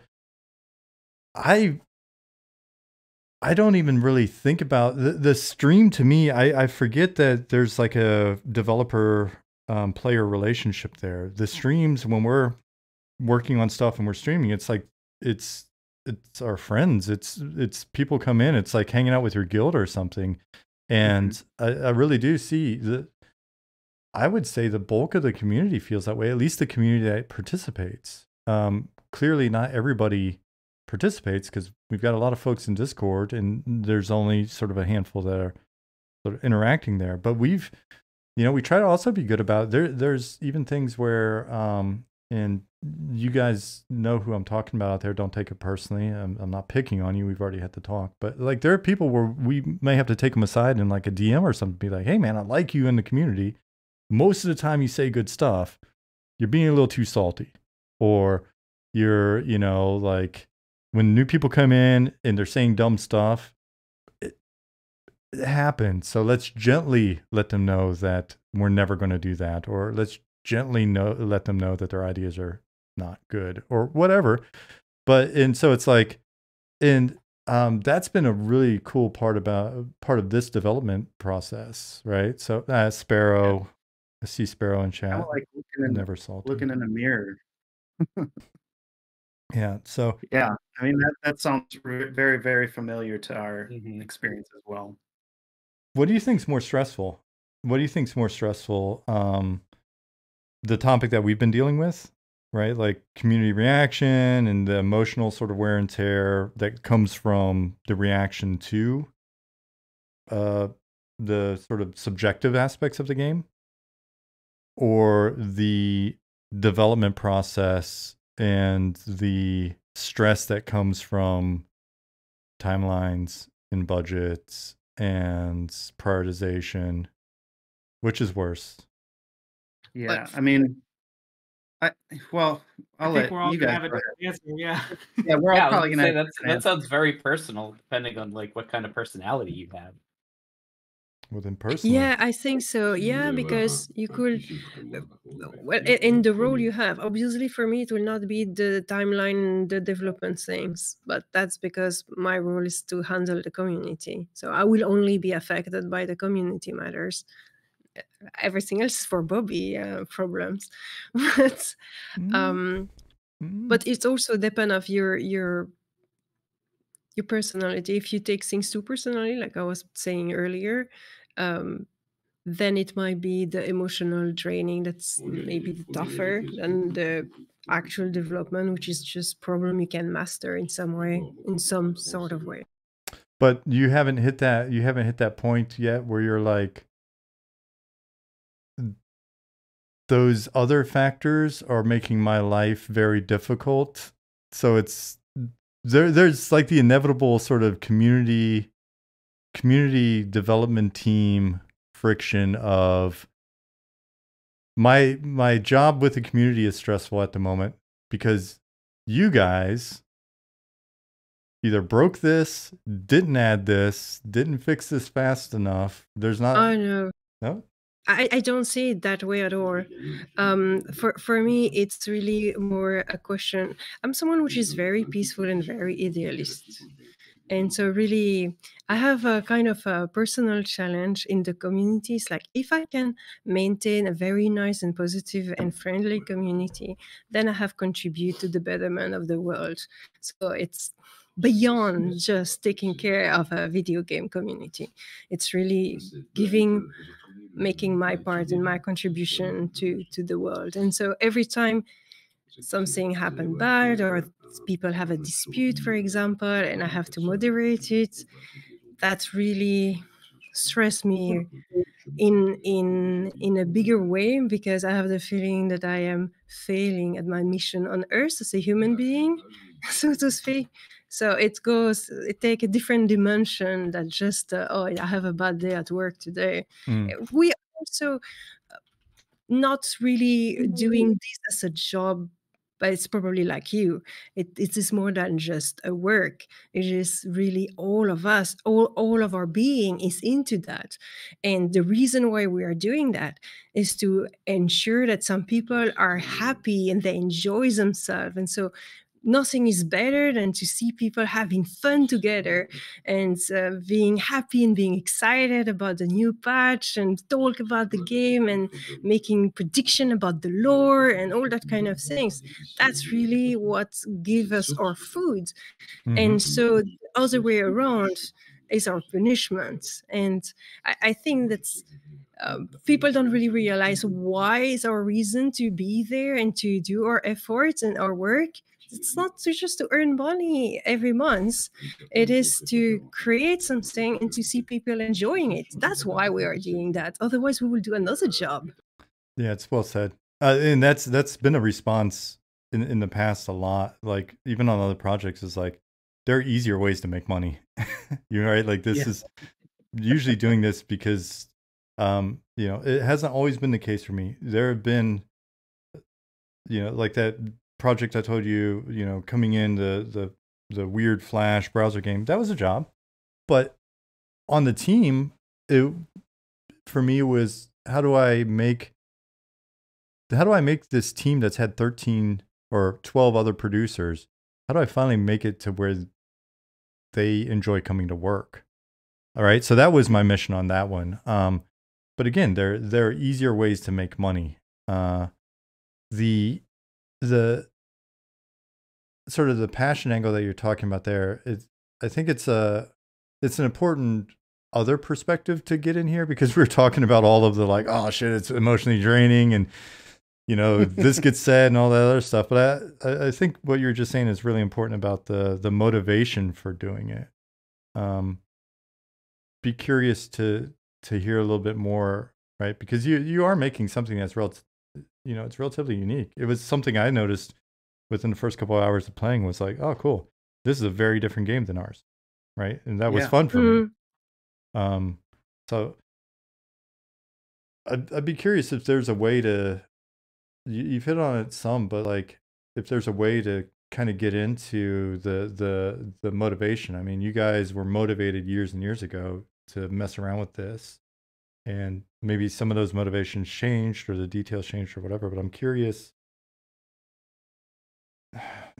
about the part that that feels like success, right? And the sort of like the sort of the big dream beyond just like having a stable company. Like, what can you tell us about that?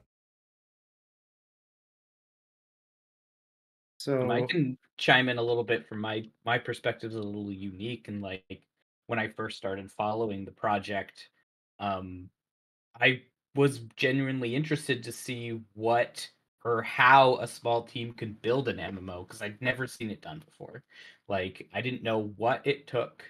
I didn't know like what like the level of quality and what things would be like. So I was genuinely interested in that, and so I was very involved early on, and that's kind of how I created a relationship with the team. And that's when they brought me on, because we were exchange of ideas, and they saw some of the things that I was adding insight into. So and it continued for me at that point. Like I wanted to see what it took. And I feel like we've reached that point. We could see, like, looking back a ways and be like, wow, it took a lot. But now it's sort of like the motivations have changed, and it's just like reminding ourselves that it's like, holy shit, like I'm working on an MMO that's live and has people playing it all the time. Like every minute of the day someone's playing this game, and they're interacting with each other, and hearing the community talk about like, oh, I haven't felt this way since I played EverQuest or something like that. It's just like it feels so good to hear those things. And just trying to remember now that like this is real. Like it's an MMO, it's live. And that's just amazing. And then just getting to enjoy, I'm probably a little biased in like the engineering aspect, where it's like I like those like late night, jam sessions of brainstorming and stuff like that, and trying to come up with creative solutions, and finally getting that right solution that just clicks. And then you see it implemented a day or two later, and it's like, yes, this is what we needed, and it's such a great feeling. But I'll let someone else add a little bit more to that too. Yeah, go ahead. Bobby, did you have something you wanted to say? I got lost in Adric's answer, so I kind of forgot the precise form of the question. Okay, I did too. Yeah, I got the anime eyes going on listening to him talk. Yeah, It just relates to the motivation for yeah. Yeah. making the game. Yeah, I mean, I got into game development mainly because I like to know how things work, and that expands to many different areas of my life, and I've always wanted to know how games work. So I started doing some modding, and eventually got into tinkering around with Unity, and then obviously growing up playing EverQuest throughout my later years in high school, and I'm like, how does this thing work? How does it work? And the best way to find out how things work is to make your own, and then you realize the nightmare that you've stepped into and can never leave. Oh, my own Hotel California. It's the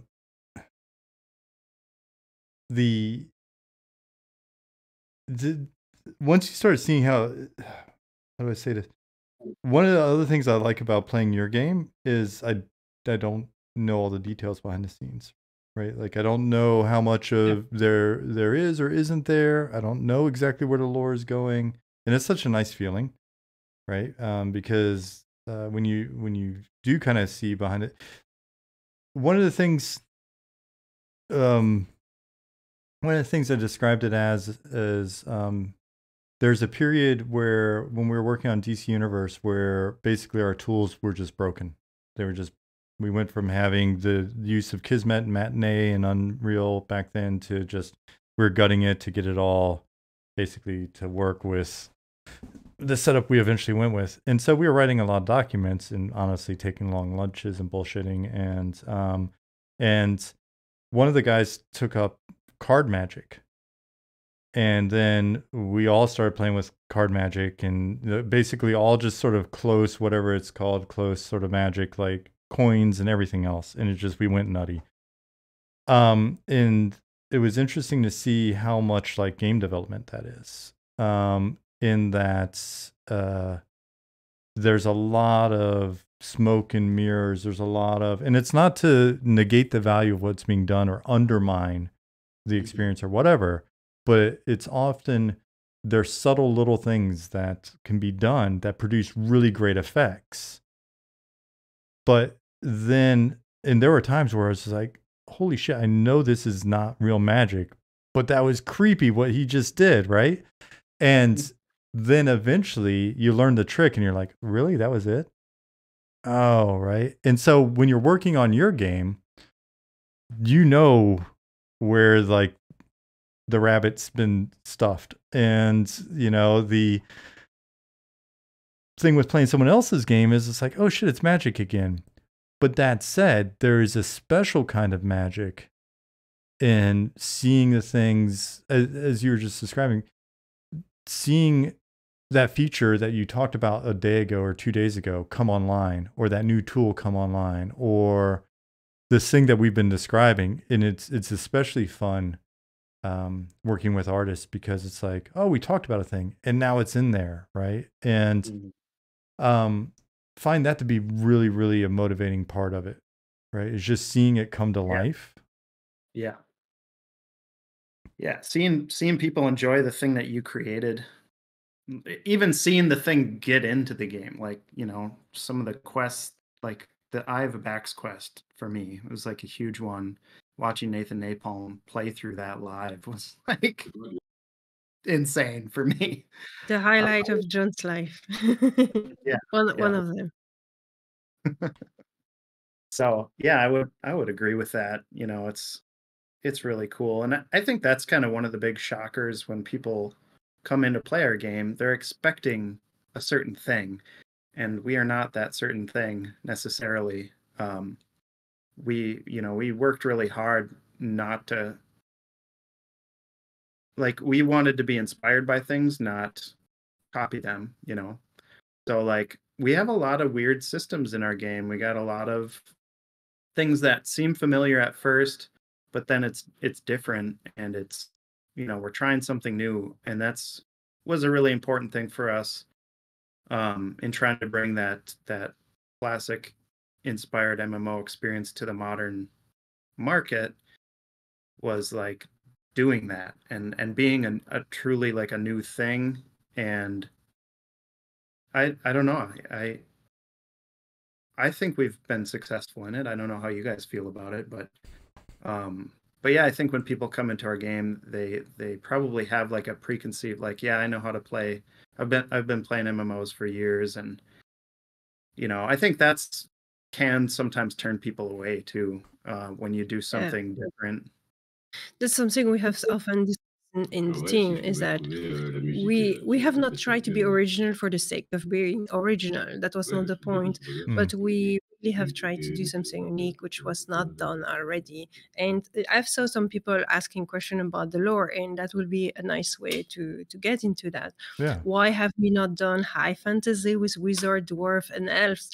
Because you have that right and left illustrated in all kind of way, and we wanted to have something different. We wanted to have a lore that was more grounded in reality, and where you will have to take some time to discover what's going on. And we are allowing ourselves to be inspired by other things, and we are discussing together, and as is a creation between different people. All kind of idea is going to inspire us back and forth, and therefore things take different shapes than if it was just one person imagining their own world by themselves. Mm. And we know we are not taking the trendy route, not with the lore and not with our gameplay mechanics, but we are our revenue model. Yeah, or we have a revenue model, but we are trying to offer something where that is honest with our authentic, because we are really putting our soul and our mind into that and our heart into what we're doing, and we're trying to offer a unique experience to our player and really capture them into that experience so they can have adventure to share with their friend and have connection and memories. Yeah, and with MMO, there's where it currently is, and then it's where it can go, right? Like when you've got that longevity, it's interesting in that you can, without being reactionary, you can still make adjustments and make changes to lore, the game, etc. over time, or at least this has been my experience, that are a combination of what the team has as a vision of where they want to take the game. But then there's so much interesting speculation and feedback and stuff in the community that, and I've been honest about this in the past, like we incorporated that quite a bit. Like we would read something and be like, did you just read that post where they were talking about they think we're going to do? Yeah, that's great. We should totally do that. And then later it'd be like, we knew it. They had this master plan and we guessed it. It's like, yeah. Yeah, that's definitely happened a few times. Yeah. Yeah. We like to include the community in what we're doing, because we have the possibility of doing it and we have a very close relation with them. And one of the example is the big planet in the sky that's guiding the players, which is the Eye of Ibex. That's the lore name, but everyone is calling it Blue Peter. Then John wrote a quest where that name is said by the NPC, which is saying, "Oh, I don't know why the Drifter call it Blue Peter. It's such a stupid name." But that's fun. Now, isn't it north? Yeah. Isn't that planet north? That's how I understand that planet. It's like, what is that planet? It's north. It's just that allows me to know where I'm going. Exactly. Yeah, I think it was Bright Life is a content creator, and he made a video saying like, "Hail Blue Peter, Lord of the North," and yeah, that is true. Players asked for a compass, so we gave them one, just not in the form they were expecting. I mean, it's it's easier to use to find north than in our game. So I was like, I hope no one sees this giant ass planet in their game, and then it gets even madder at us that they don't know which direction's which. But well, it actually solved two problems, right? Because we had an issue with nights being too dark, and we had a kind of Earth-like moon cycle happening, right? So like on nights where you'd have no moon, it would be really dark in the game, and it seemed fine on all our monitors, but if you look at a different monitor, it could end up being pitch black, right? So it turns out you have very little control over the actual brightness, and it just makes the gameplay experience for some players worse than others. Yeah. So, it served the purpose of, okay, we can put this in the north and say that the planet is tidally locked to this, so that's why it's always there. And then it also serves as a constant source of light at night, so we don't need varying levels of brightness at the nighttime, and we can calibrate it to that. So it was a nice, at least in my view, an elegant solution to having that. Because like having a UI compass, for example, is not going to do me any good in a dungeon anyway, right? So like it doesn't work underground, but hey, it works above ground. But players are going to be upset when we finally add weather and it starts raining and all the clouds come. But Yeah, but I think it's so much part of the lore and of the story and what make the world special. It's also something I'm always using screenshots with Blue Peter in it to promote Embers Adrift, like because Embers Adrift is the planet that the satellite of Blue Peter, right? We are on the moon of Blue Peter. So this planet is just it's a big thing. And now we need to create a cult that's on our Blue Peter secretly in caves. Yeah, pretty fun. so for you guys have mentioned monetization a few times. For folks that I just realized it because I look over, I set up the other monitor to have the website up as well, just so there's something nice looking in the background. And then I tried to frame it in a way where it would be functional, so that if we needed to look at stuff, we could.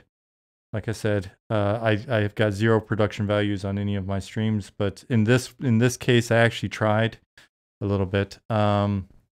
Now it's scrolling quickly through the images is not my fault. That's your fault on your website. So, but I'm just letting you guys know that, and chat also know that. So, but if I mouse over it, they stop. Look at that. That's magic. you might be able to click on the individual images. I don't know how. But I mouse back off. Boom. Yeah. So for folks that aren't as familiar, like we haven't done it yet, but I think now that people are in chat and stuff like that, do you want to hit some of the sort of like the high points, the back of the box bullets about the game for people that aren't as aware of it? Because I would love for people to be aware of it and check it out. Cool, thank you. Yeah, I mean, so we're a classically inspired MMORPG, Embers Adrift. Cost is $30 to buy the game, and you can play it forever for that price. If you want to support us in a more meaningful way, you can subscribe to the perks, and that's $10 a month. That gets you some really cool stuff, more character slots and whatnot. It doesn't, not having access to the perks doesn't shut you off from any of the gameplay content. Like there's no gameplay content that you don't have access to just because you're not getting the perks. But if you have the perks, a lot of them you can share those benefits with people around you, whether they're subscribed or not. So that's kind of one of the things that we wanted to do with the perk system is like, hey, if you are subscribed and you're supporting us, you're a hero basically, and you get to share those things with other people. So there's like a portable crafting table that you can whip it out and anyone can use it. There's a little boost at the Ember Rings for healing. If you are a subscriber and other people in your group or around you aren't, they still get the little boost. That's really cool. Yeah, we think it's a pretty good system. We think it's fair. So that's kind of like the monetization side of things. I would say, yeah, so you can start off the game one of 3 roles, pretty classically inspired roles of defender, support, or striker. And then once you get to level 6, that expands into each of those has 3 more specializations you can choose from.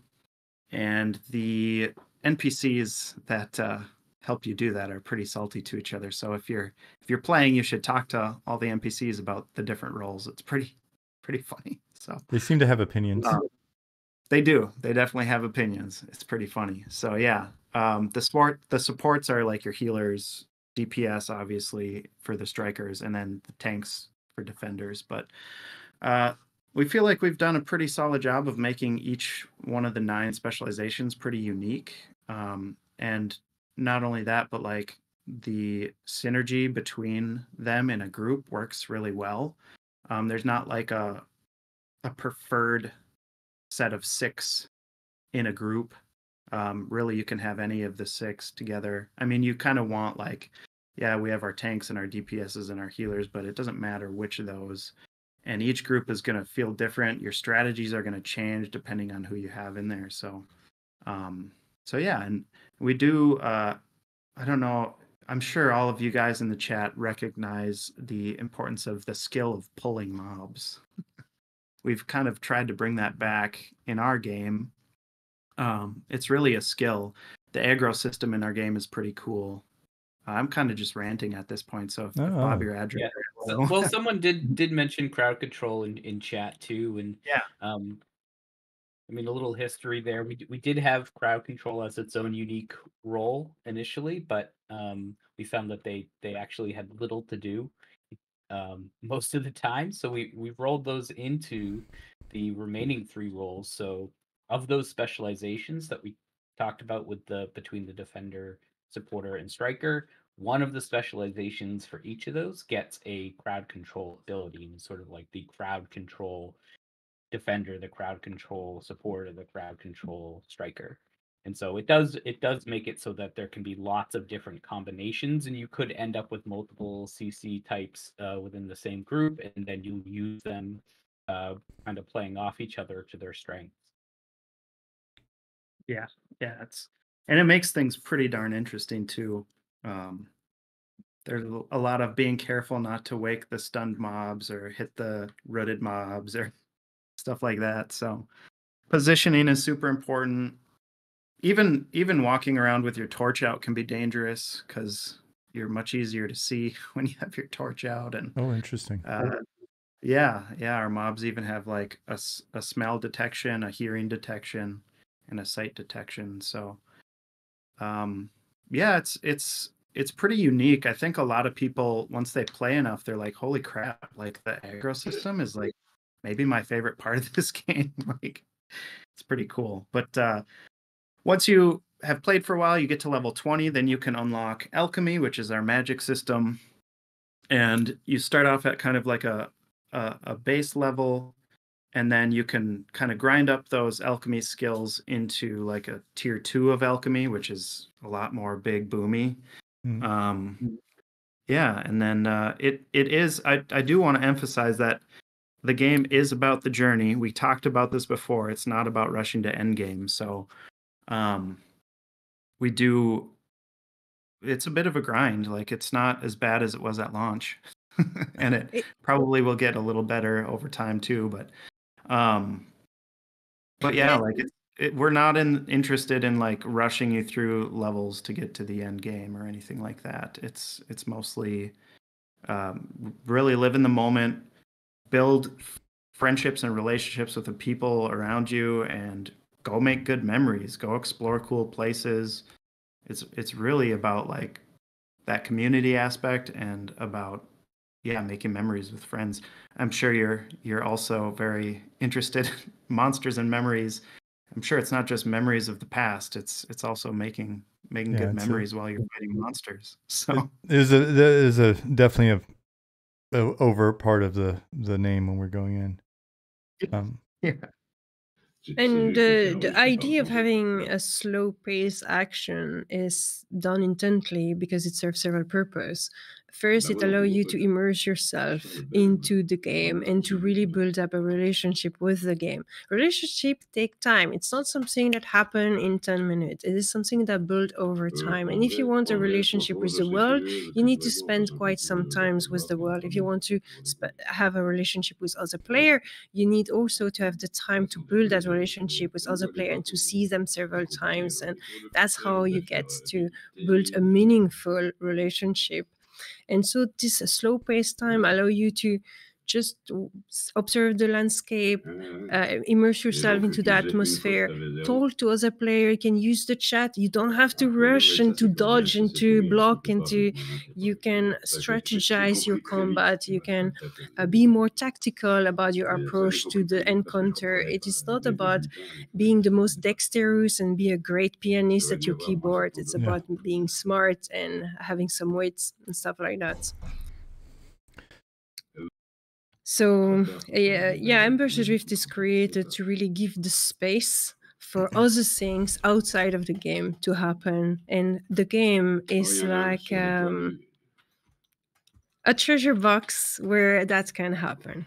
Sort of. Maybe I'm a little arrogant by saying that. It's a tool. It's a place, a virtual place in the world where things can happen. Yeah, and as I mentioned, like the way I like to play a lot of times, just come in and have something, listen to something, because it's during my relaxation period. It's if I'm playing, it's fun to come in and chill, and especially in this last year, especially, it's been hard to make the time to do stuff that's not development related, because I feel a little guilty if I'm not spending the time on it. You guys probably run into that as well, and maybe we could ask some questions on that in a second. But what I found was it was very easy for me to come in and find a pace where I'm listening to what I want to listen to, while I also had game sounds going, and I'm like going and I'm just grinding, minding my own business, suboptimal, right? Because I'm out soloing a bit and, collecting some shit. And then every once in a while, somebody would be doing something, or they'd ask if I wanted, hey, are you working on this? Or just, I found that there was a lot of really nice social friction in there. And because I play at odd hours as well, over in Germany in the morning or something. And I found myself just kind of getting pulled into a group, and then we're running off and we're in the caverns, and all of a sudden I've got to pay attention, right? Like now I've got health bars that I'm watching, because it's like, it's people. I don't want to be that guy that like doesn't heal you and you die, even though if anybody's played EQ with me, I'm absolutely the dude that doesn't heal you on time and you die. So I'm like, oh shit, I got to be on my best behavior here. And I found like I had just a really fun, it was a nice break from like this sort of steady, relaxed, meditative pace that I was at before. Go in and, running around looking to see if there were various rares up. We did that for a few circuits, and the group just felt like there are people that I hadn't played before. I wound up grouping with a couple of them the next day, just incidentally again, but like it just clicked into place. It felt like old friends. The person who was pulling was doing a fantastic job, and the people in the group were like, oh, great job pulling. And I was like, oh, have you played EQ before or whatever? Have you played a puller before? No. I was just like, oh, that's even better, right? And so, when I went in, I didn't know what to expect. I've just seen screenshots. I've seen other people play the game, and I have to say, watching other people play the game did not, as much as it's fun to watch other people play the game, it did not do the game justice. And 100%. It really is a thing where if someone plays it and they're like, hey, I don't like it, cool, then you don't like it. But I would absolutely recommend people, especially the ones that are like, I don't have anything to play right now, and I'm waiting for this, or just that sort of vibe of like wanting to try something. It's like there's no really good excuse not to check it out and get in and see if it's for you. Honestly, we've had a lot of people say that same thing, and it's been one of the hardest marketing challenges for us, is how can we show people in our marketing what the game actually feels like when you're playing it. And it's like impossible. Like it's really hard. You cannot really do that because it is a lot about the atmosphere and something that can transfer into streaming. I stream a lot of Embers Adrift, obviously, and I was discussing that this week because some people say, well, it's this combat doesn't seem really exciting. Then I say, yeah, it's a very strategic combat. It's a little bit slow. I understand that it's not interesting you. Then you say, oh, it's tactical. Oh, okay. And then I realize, okay, maybe I'm going to explain everything I'm doing in detail. Okay, I'm doing this and doing that. And then suddenly the person was like, oh, that's much interesting than what it looks like when you're just chatting randomly with your chat. But if you explain every action, and here I'm stepping back a little bit, and now I'm reapproaching myself closer, I'm healing my friend, I go back again because I don't want to be dazed, now I'm attacking, and now I regain some stamina, and now I'm resting a little bit, and that kind of stuff. It make it much more sense suddenly what you're doing. Yeah, I think that's a great example with the bears in the first zone. Like when you start fighting the bears, especially if you're a healer, like moving in and out of range of the days, like people don't really see that as like you can't express that in marketing, but like being able to not get dazed so you can still heal while other people are, meleeing this thing is a really big deal. And part of that, because we talk about this in relation to how do you teach the game, right? And so you guys, you do a fair bit of that, whereas we've not approached that so far. We've got the manual posted, and there's a button that'll now take you to the manual. If you don't read the manual, then you can ask somebody in game, and maybe they'll help you with your specific question, right? Whereas you guys actually you've got the notes that pop up, and and there's information there, but you're still not going to be able to cover everything. And it's cool. I actually hear it as there's a challenge and there's a great opportunity. The challenge is, how do you get people in game? Because then they're going to experience it and they're either going to like it or they're not, or they may kind of like it and then they realize there's a degree of mastery that comes from all this stuff that you can't explain. Right, because you're just explaining all sorts of nuance, everything from width and pulling, and then you said there's like, not only is there the visual identification range with the fire, I didn't realize that, and I tend to run around without the torch on anyways. But then I got the cool torch. I'm like, all right, I'm gonna run around with the torch, but typically I still don't. But I didn't realize there's actually gameplay associated with it, and then smell and hearing and stuff, and it's interesting because I get the sense that there's a lot of shit I don't know when I play it, which to me is fun because it's nice to get back into an environment where it's not like, okay, it's just kind of spelled out, now I need to do this. And so I love that. And I love hearing that there are those things, right? Because that's, to me at least, one of those things that I get excited about is like, oh, this isn't it. There is a lot of stuff going on either behind the scenes or under the hood, or that's coming, or right, like the evolution of the world, or all of those things. And I look at these types of games, and I think a number of other people do. There's this investment that we're making, and so it's not just this binary, do I enjoy it in this moment or not?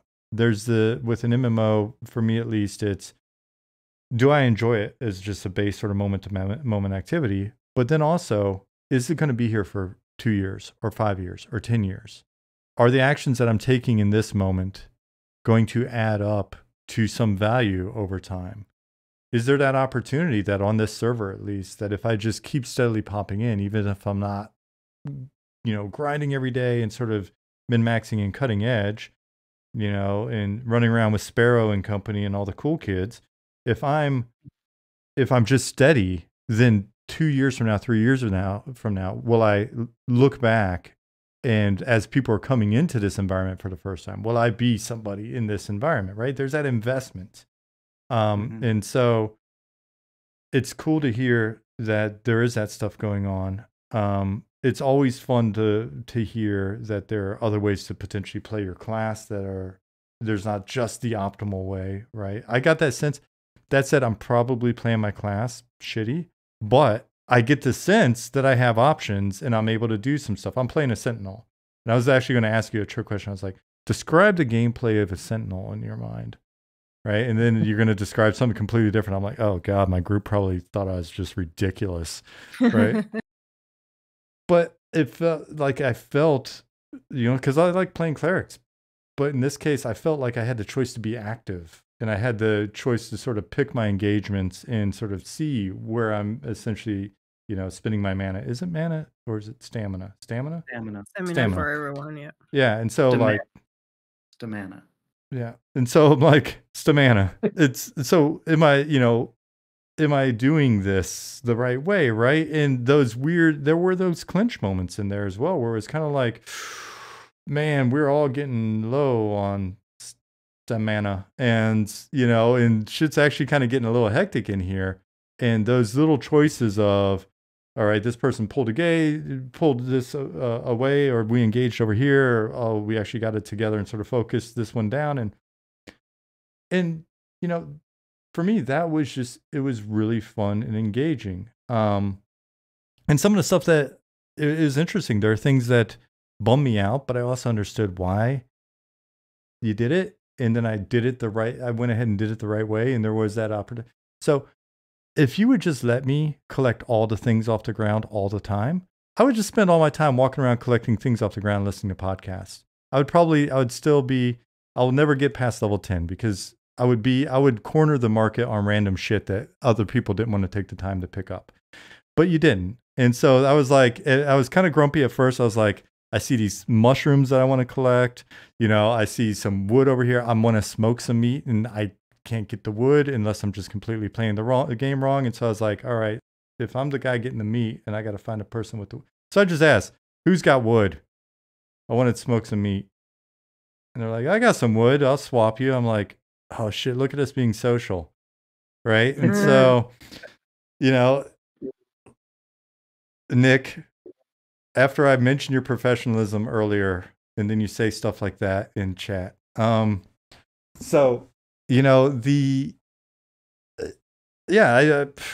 know. I'm telling you things that I enjoyed about the game. How do we get it back? Oh, and I want to be respectful of your time. I'm good for however long you guys would like to go, but we just went over the 2-hour mark.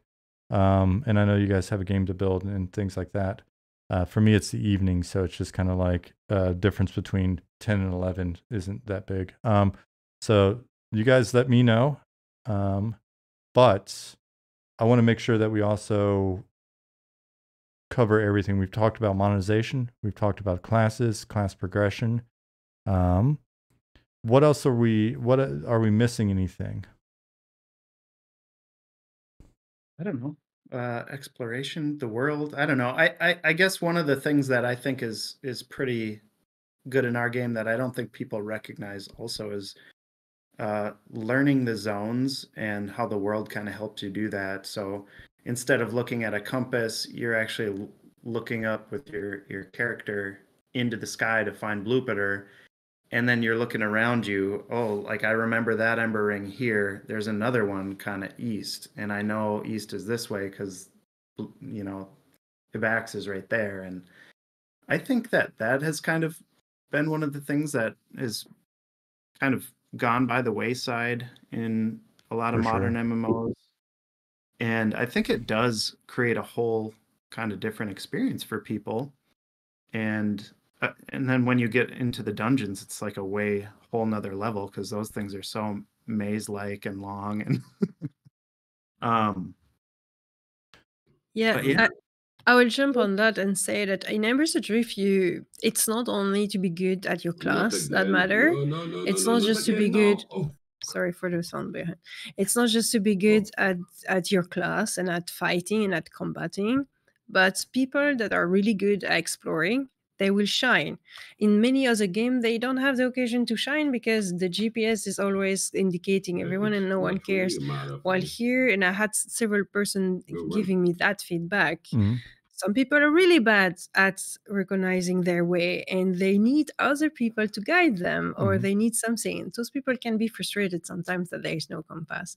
But then it allows all the explorers that are actually good to show their skills and to shine for once, because this is the first game which is a MMO, because survival game, I guess it's in a different matter, but they have the occasion of showing their capability of recognizing the terrain, of guiding themselves with the planet in the sky, and memorizing how the zone is. And those people that I like to explore every corner, and they will be able to tell you, yeah, I discovered a super place here, we can grind this mob, and then there's maybe a name, all that kind of things is possible.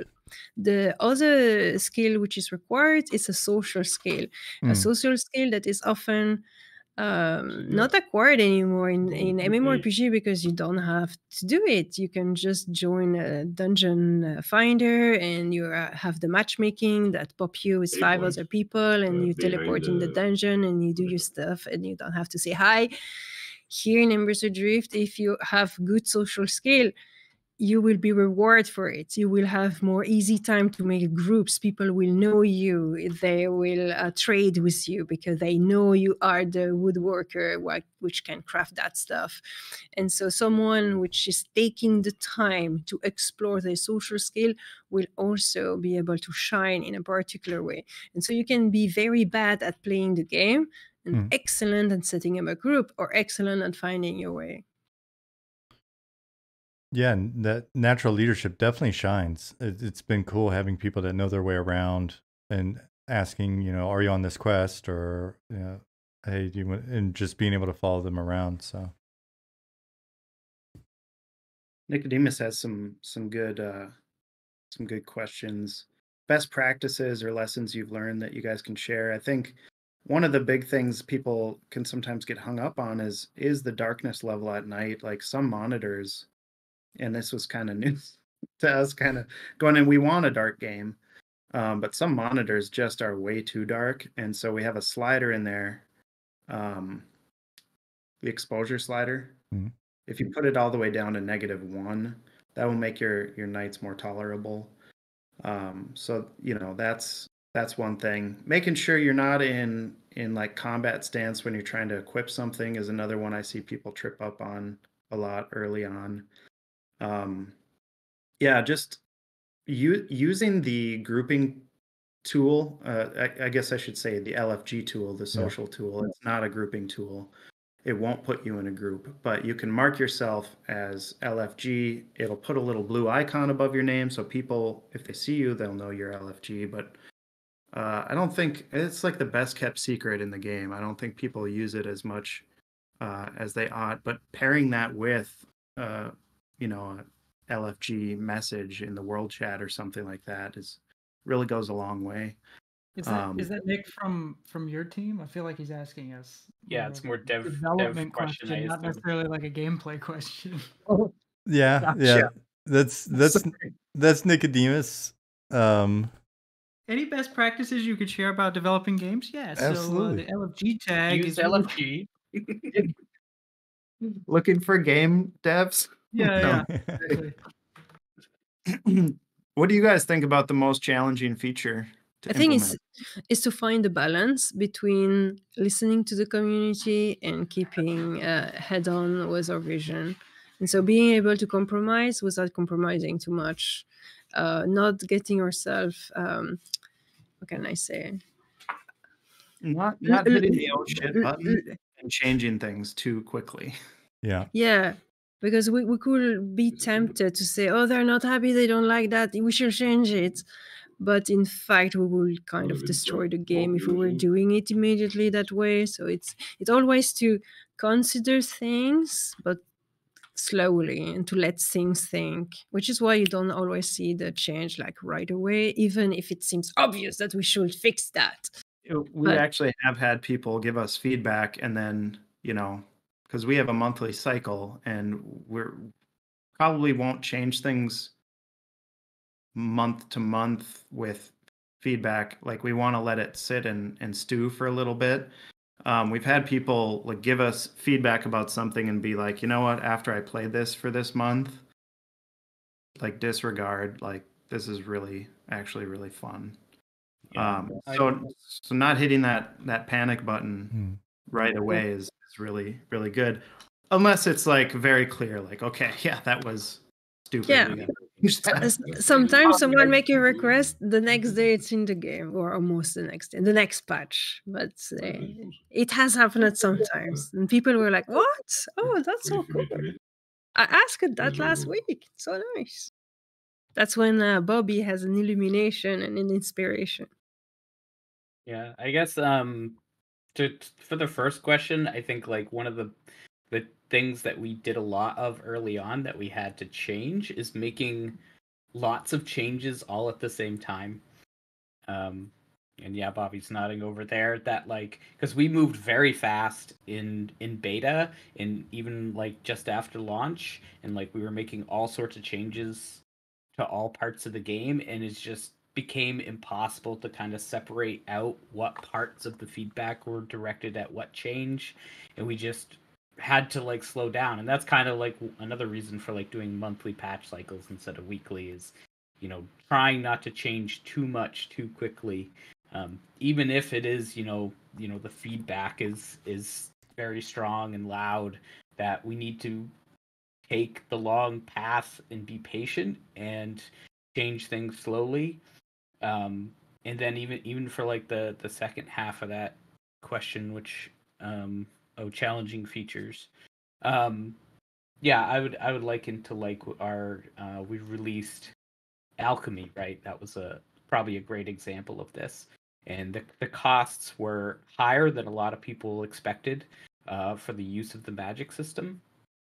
And so we took that and we said, okay, what are the pain points here? We identified that there weren't enough sources of it, so we increased all the sources of it, and then gave that to the community, and it percolated with the community for a while, and the feedback would still come back that it was too much.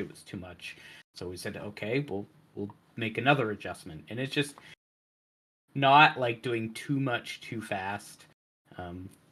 I think that's probably one of the easiest things to sort of identify in terms of best practices for us. And you guys, how many of you are there? What is it? It's like 12. It's less than 12 now. Yeah, I don't remember the exact number. I think it's like 9. Yeah. And yeah, we've had some contractors come and go and whatnot. Yeah. Is it been so coordinating all the various changes as well as one of the other challenges, right? Especially if you've got a release, then that also implies that you want a stable release. And so when people hear like a month cycle, it's like, oh, you got all the time in the world. Well, it's like, well, it's got to be stable before it comes out, or it's not helpful. And so there's I mean, we have a feature lock, right, where we basically like a week before we actually have the patch, it's only bug fixes that week, right? So no new features unless it's a dire emergency or something. But it's like we basically say, okay, everything that didn't make it by this week has to be punted till next week, And a lot of the times, especially doing things like Unity engine upgrades and stuff like that, like I'll get that on QA, we'll be testing it, and there's like some weird small thing here or there, and it gets close to that week, and I'm like, you know what, it just needs to be punted. Yep. We're not gaining a huge thing going from Unity 2021 to 2022, so let's just punt it for now, and we'll get it on QA early next month, and Yep. Very, very familiar sounding.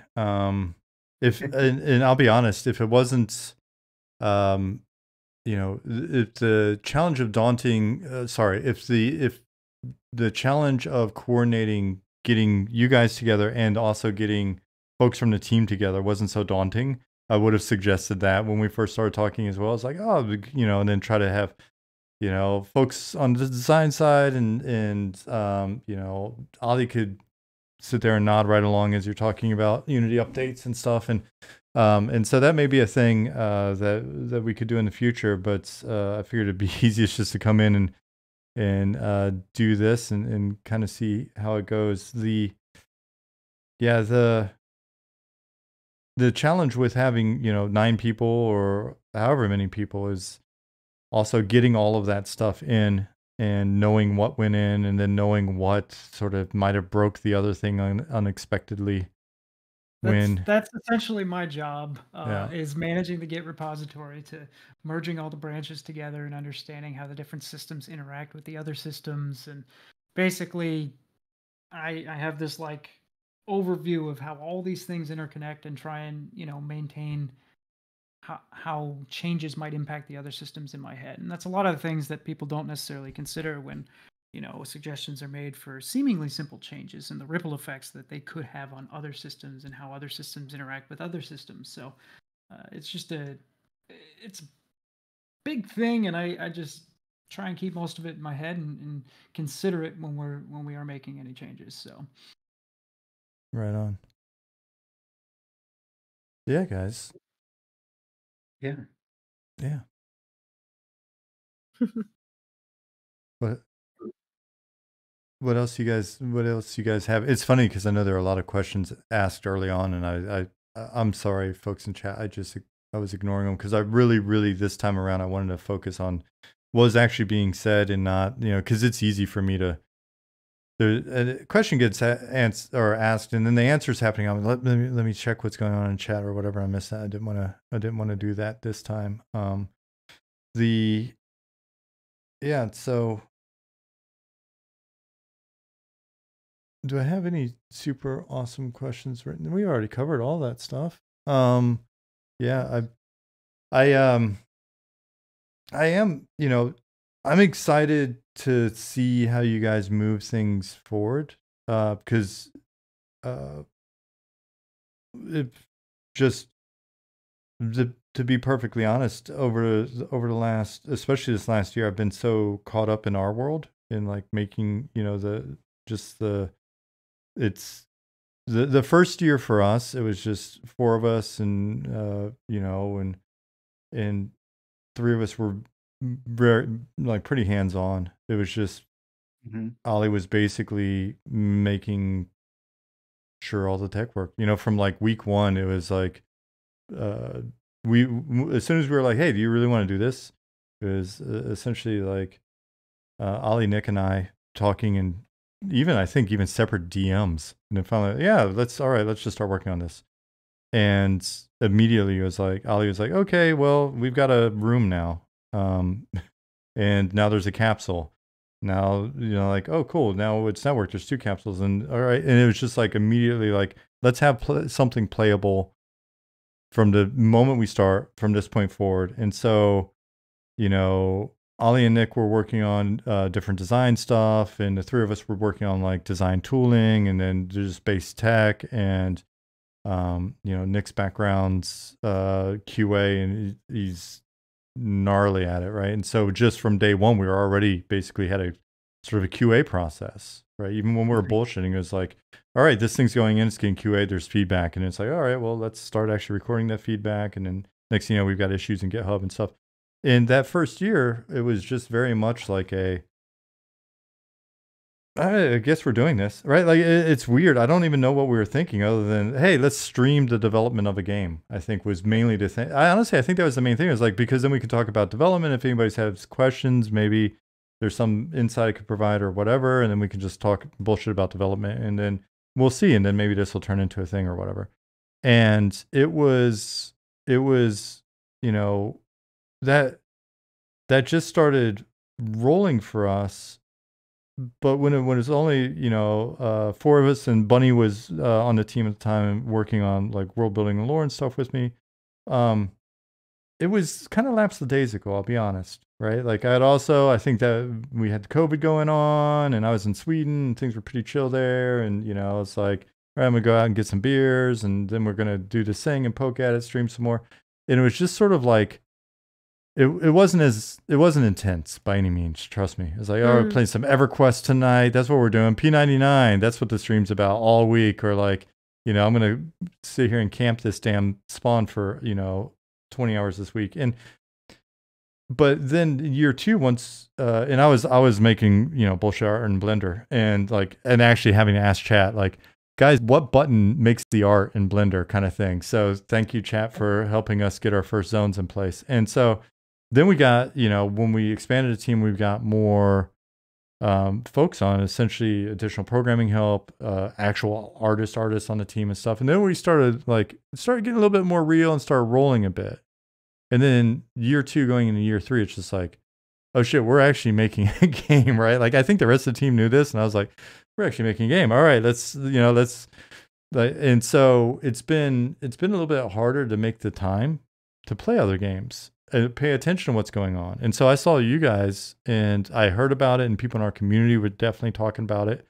And I checked out the website and was checking it out. And I did the thing that I do where I'm like, oh, you know, this part doesn't necessarily look like me, or I don't know, you know, like, you know, I wouldn't do this way, right? Kind of thing, you know. And then Yeah. and it's normal, and I'm just being honest about it. And so like went in, and then it was a thing then where when I got in and started playing, I'm like, okay, I'm having fun with this, which then now culminates now with meeting you guys and actually getting to talk to you firsthand. And I had already, you know, I cheated and I was watching some VODs and stuff, and I was like, well, shit, these people seem really personable. Like, these seem like really nice characters over here. They don't seem like evil game developers at all, right? And so I was evil until proven good, right? Well, you never know, man. Like, dudes with big beards can go one of 2 ways. All right? In my experience, there's only 2. And they're either too intense or they're really nice guys. And so I'm glad to see that you fell into the latter. Like, as soon as we're done here, he just like goes in intense mode. It just starts bearding all over him. He's like, "Rah!" Right? So no, I've yet seen John be, I mean, he's had points, but it's one of the nicest guys I know.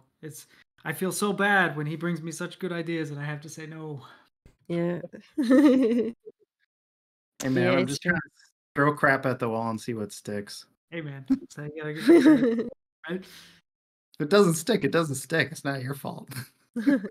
it doesn't stick today. If we throw the same crap at the wall a different day, you never know, right? So sometimes you got to throw the crap twice. For twice. years, I have to keep shutting them down. Yeah. Sometimes you just got to word it slightly differently.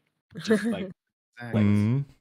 There you They go. word it just the right way. A light bulb goes off in my head. All of those systems that I have, you know, up in the head end up connecting and lighting up. And I say, that's exactly what we needed. And, you know, a lot of the times discussions with the community about that end up that way too, right? It's like someone will say something or make a suggestion that, you know, is not what we're looking for necessarily, but it leads us in a direction that allows us to make that connection and say, this is a system that works within what we're trying to do, and this makes the game better in almost every way. So let's implement this tomorrow, you know.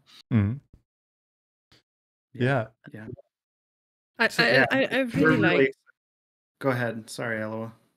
I really like our team and the fact that every person in the team has a different personality and something different to bring to the team, and we complement each other nicely, because we will all have like different traits. We like every human, you know, but it just work well in our in our team, because you will have the people that have a crazy idea, and then you have Bobby, which rationalize everything and it justifies things. And then, well, I don't know. It's just, I really love our team. I really, really love, and everything we have been through, and all the, you know, the, like I said earlier, ups and downs and hardships and challenge we had to face, and very emotional and stressful things. Then real life stuff that hit as well, and we always had to be able to talk to each other and to be there. And so the weekly meeting for me is very precious, because it's allow us to connect and to discuss together. and then we have our test session and stuff like that. And it's always an occasion to talk about the game, but also to talk about ourselves and connect. And I do believe that's one of the great motivation for me as well. It's not only to work on the game or for the community, but also for the team and the bonds we have created. Because, like John said earlier, we have become a family. Yeah. Yeah. Big time. But yeah, I mean, you know, for us, it's really a pleasure to be able to connect with you guys, another indie dev team, and to not be so much of an island. You know, it's nice to kind of be part of more of a community of indie devs. So thanks for getting in contact with us and inviting us to come on and chat with you. It's really wonderful. Well, and Yeah. I appreciate you guys taking the time out of your day, right? Like, and I think we mentioned it earlier. It was Sparrow that made the full connection, right? Yeah, exactly. We have some people in our community that are very fun about Monster and Memories, and I have been playing too one of the tests. I heard. I heard all about really- your experience. Well, my experience has been a little bit catastrophic in terms of the gameplay side because I have not played EverQuest, so I'm not familiar at all with it. It's okay. But I've been really very, very mesmerized by the art. And that's something that I've been explaining. For me, the art is really great because it kind of shades the form of something, and then your mind is doing everything else. And for me, it really worked well. And I was walking in those little streets, and there was the light. The sky was really gorgeous, and there was the light, and I really felt myself transported into a world.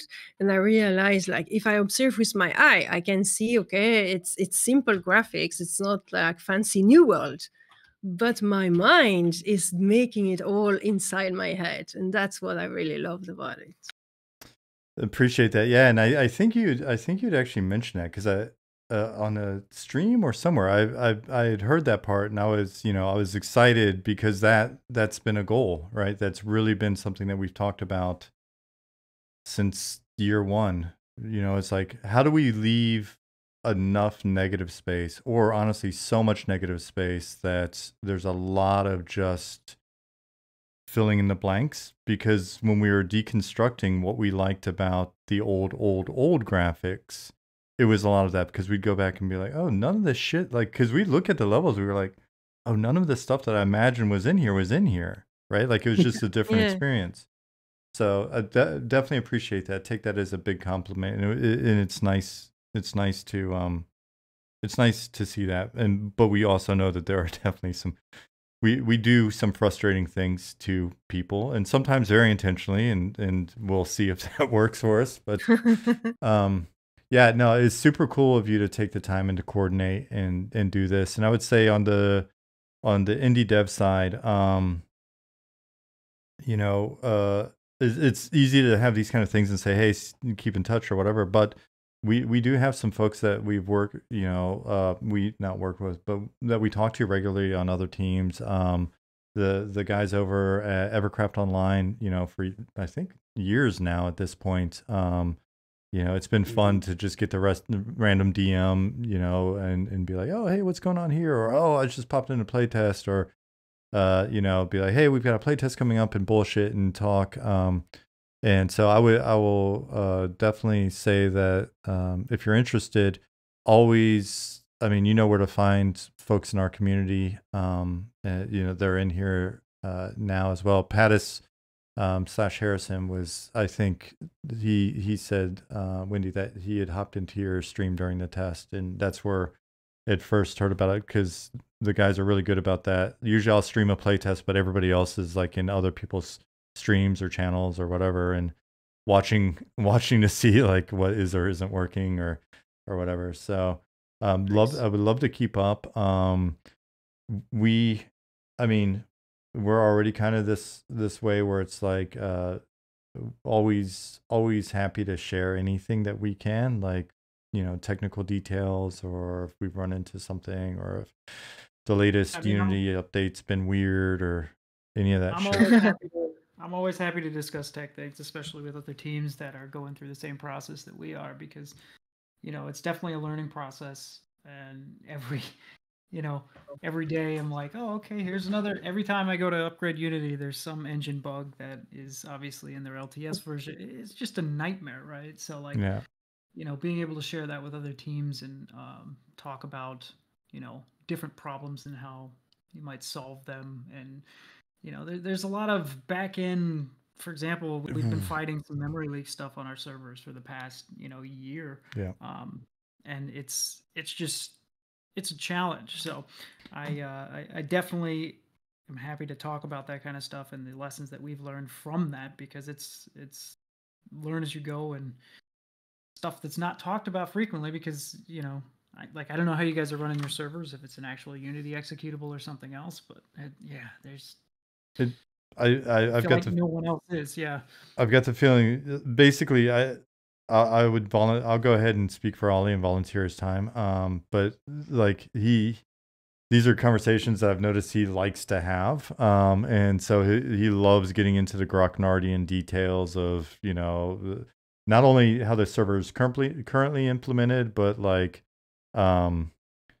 iterations that we've taken in the past, and the reason why we're on our, fourth or fifth or sixth iteration of pathing and all sorts of fun stuff. And and with you guys being live, it's nice to get those sort of details about what you're seeing in a live environment. The reason why we've play tested as much, as we have already, so early is just because no matter how many headless clients or how sophisticated they are or whatever, found in the past that until you've got actual people connecting from actual places and weird shit, like the gremlins don't come out until it's showtime, right?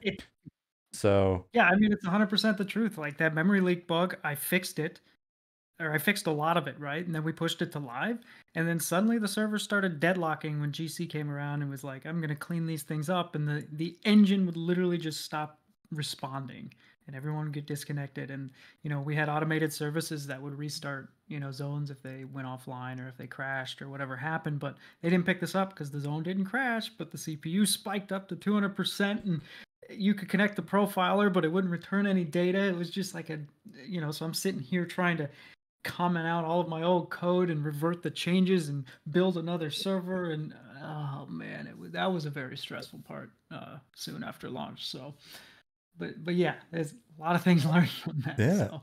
Making video games is fun. Yeah. One word. Yeah. And I'm excited again to be able to talk to you guys, and it's really cool to actually be able to sort of connect in a more personal way, because it makes it even more fun to root for you. Yeah. No matter what, beforehand I was rooting for you because you're you're indie team working on an MMO, right? And it's in our own self-interest for you guys to be successful, because it's like, oh shit, it it's can in be all done. of our self-interest for all Right. of us to succeed, Yeah. But the thing that I think is cool that people sometimes don't think about, like I started working, basically I wanted to work on EQ. And so I went and I joined the company so that I could work on EQ. And that was, and that realization happened in 1999. It's 2024 now. And it honestly, it flew by so quick. Now, in real time, it wasn't always fast. In real time, there were some weeks and months and years of like, oh my gosh, this is tough. And but now in retrospective, looking back, it goes by so quick, and it's weird, right? Like I'm gonna have my 49th birthday soon, right? And so I'm getting to that point too where I'm like, oh shit, I've only got so many 20-year cycles left in me, and I feel like I'm just now starting to learn about the industry and making games and stuff. And it's a small industry is the other thing, right? And so, and the number of people that have ever made an MMO or worked on an MMO, when you consider all of the game developers, and then you think of all of the people in the world, it's a small sort of club. And you guys have successfully done it. You have a live MMO, right? And so that's not common either. I mean, you've got a better track record now than I would say most of Sony Online studios. And so, like, and I was there, and I'm not picking on them. I'm just saying we had like 7 studios. I can name 7 good Sony Online games that you can remember. And so and I can say that because I'm an alum. And so I'm just saying it's a small world. So I'm never getting a job in the industry again. That's why I'm making indie games. And so all of this is to say, like, I'm excited to see you guys be successful and grind, because the thing that people don't think about with companies is like maybe the 10 years before we actually heard about them, right? Like, you know, you look at the studios, we're like, oh, this studio makes shit hot games, or these guys are really successful, or, you know, this is my favorite game company. And then it's easy to not remember that, you know, they were doing ports at one point and they weren't making their own games. And then they got to the point where they got the skills up or the cash up to be able to make their own game. And then they make some games that people don't remember. And then next thing you know, they're making WoW. And then fast forward another 15 years or 20 years, and you're like, oh my God, they're an evil empire, right? And, you know, so it's like, it's the cycle of life, Simba. So it's really cool to meet you guys at this stage in your cycle. And like I said, I'm rooting for you guys to continue to sort of to grind. And I like what you said earlier about games are forged. Yeah. I've always kind of thought of, I don't know, do you know, shit. My memory's so bad because I am getting to that point, and I probably drink way too many monsters in a day. What's his name? Somebody that's on the internet. Tell me the guy's name. The guy that's always running shirtless, no matter what the weather is. And David Goggins. Do you guys know David Goggins at all? Mm-mm. Okay, you got to find David Goggins on the internet when we're done here, because he's an interesting character. But when I think about making games, it's I've always thought that they're just kind of willed into existence sometimes, right? Because it's a quitting match. And there's somebody else that said, like, I think he might have said this, you know, when people are like, oh, quitting's not an option.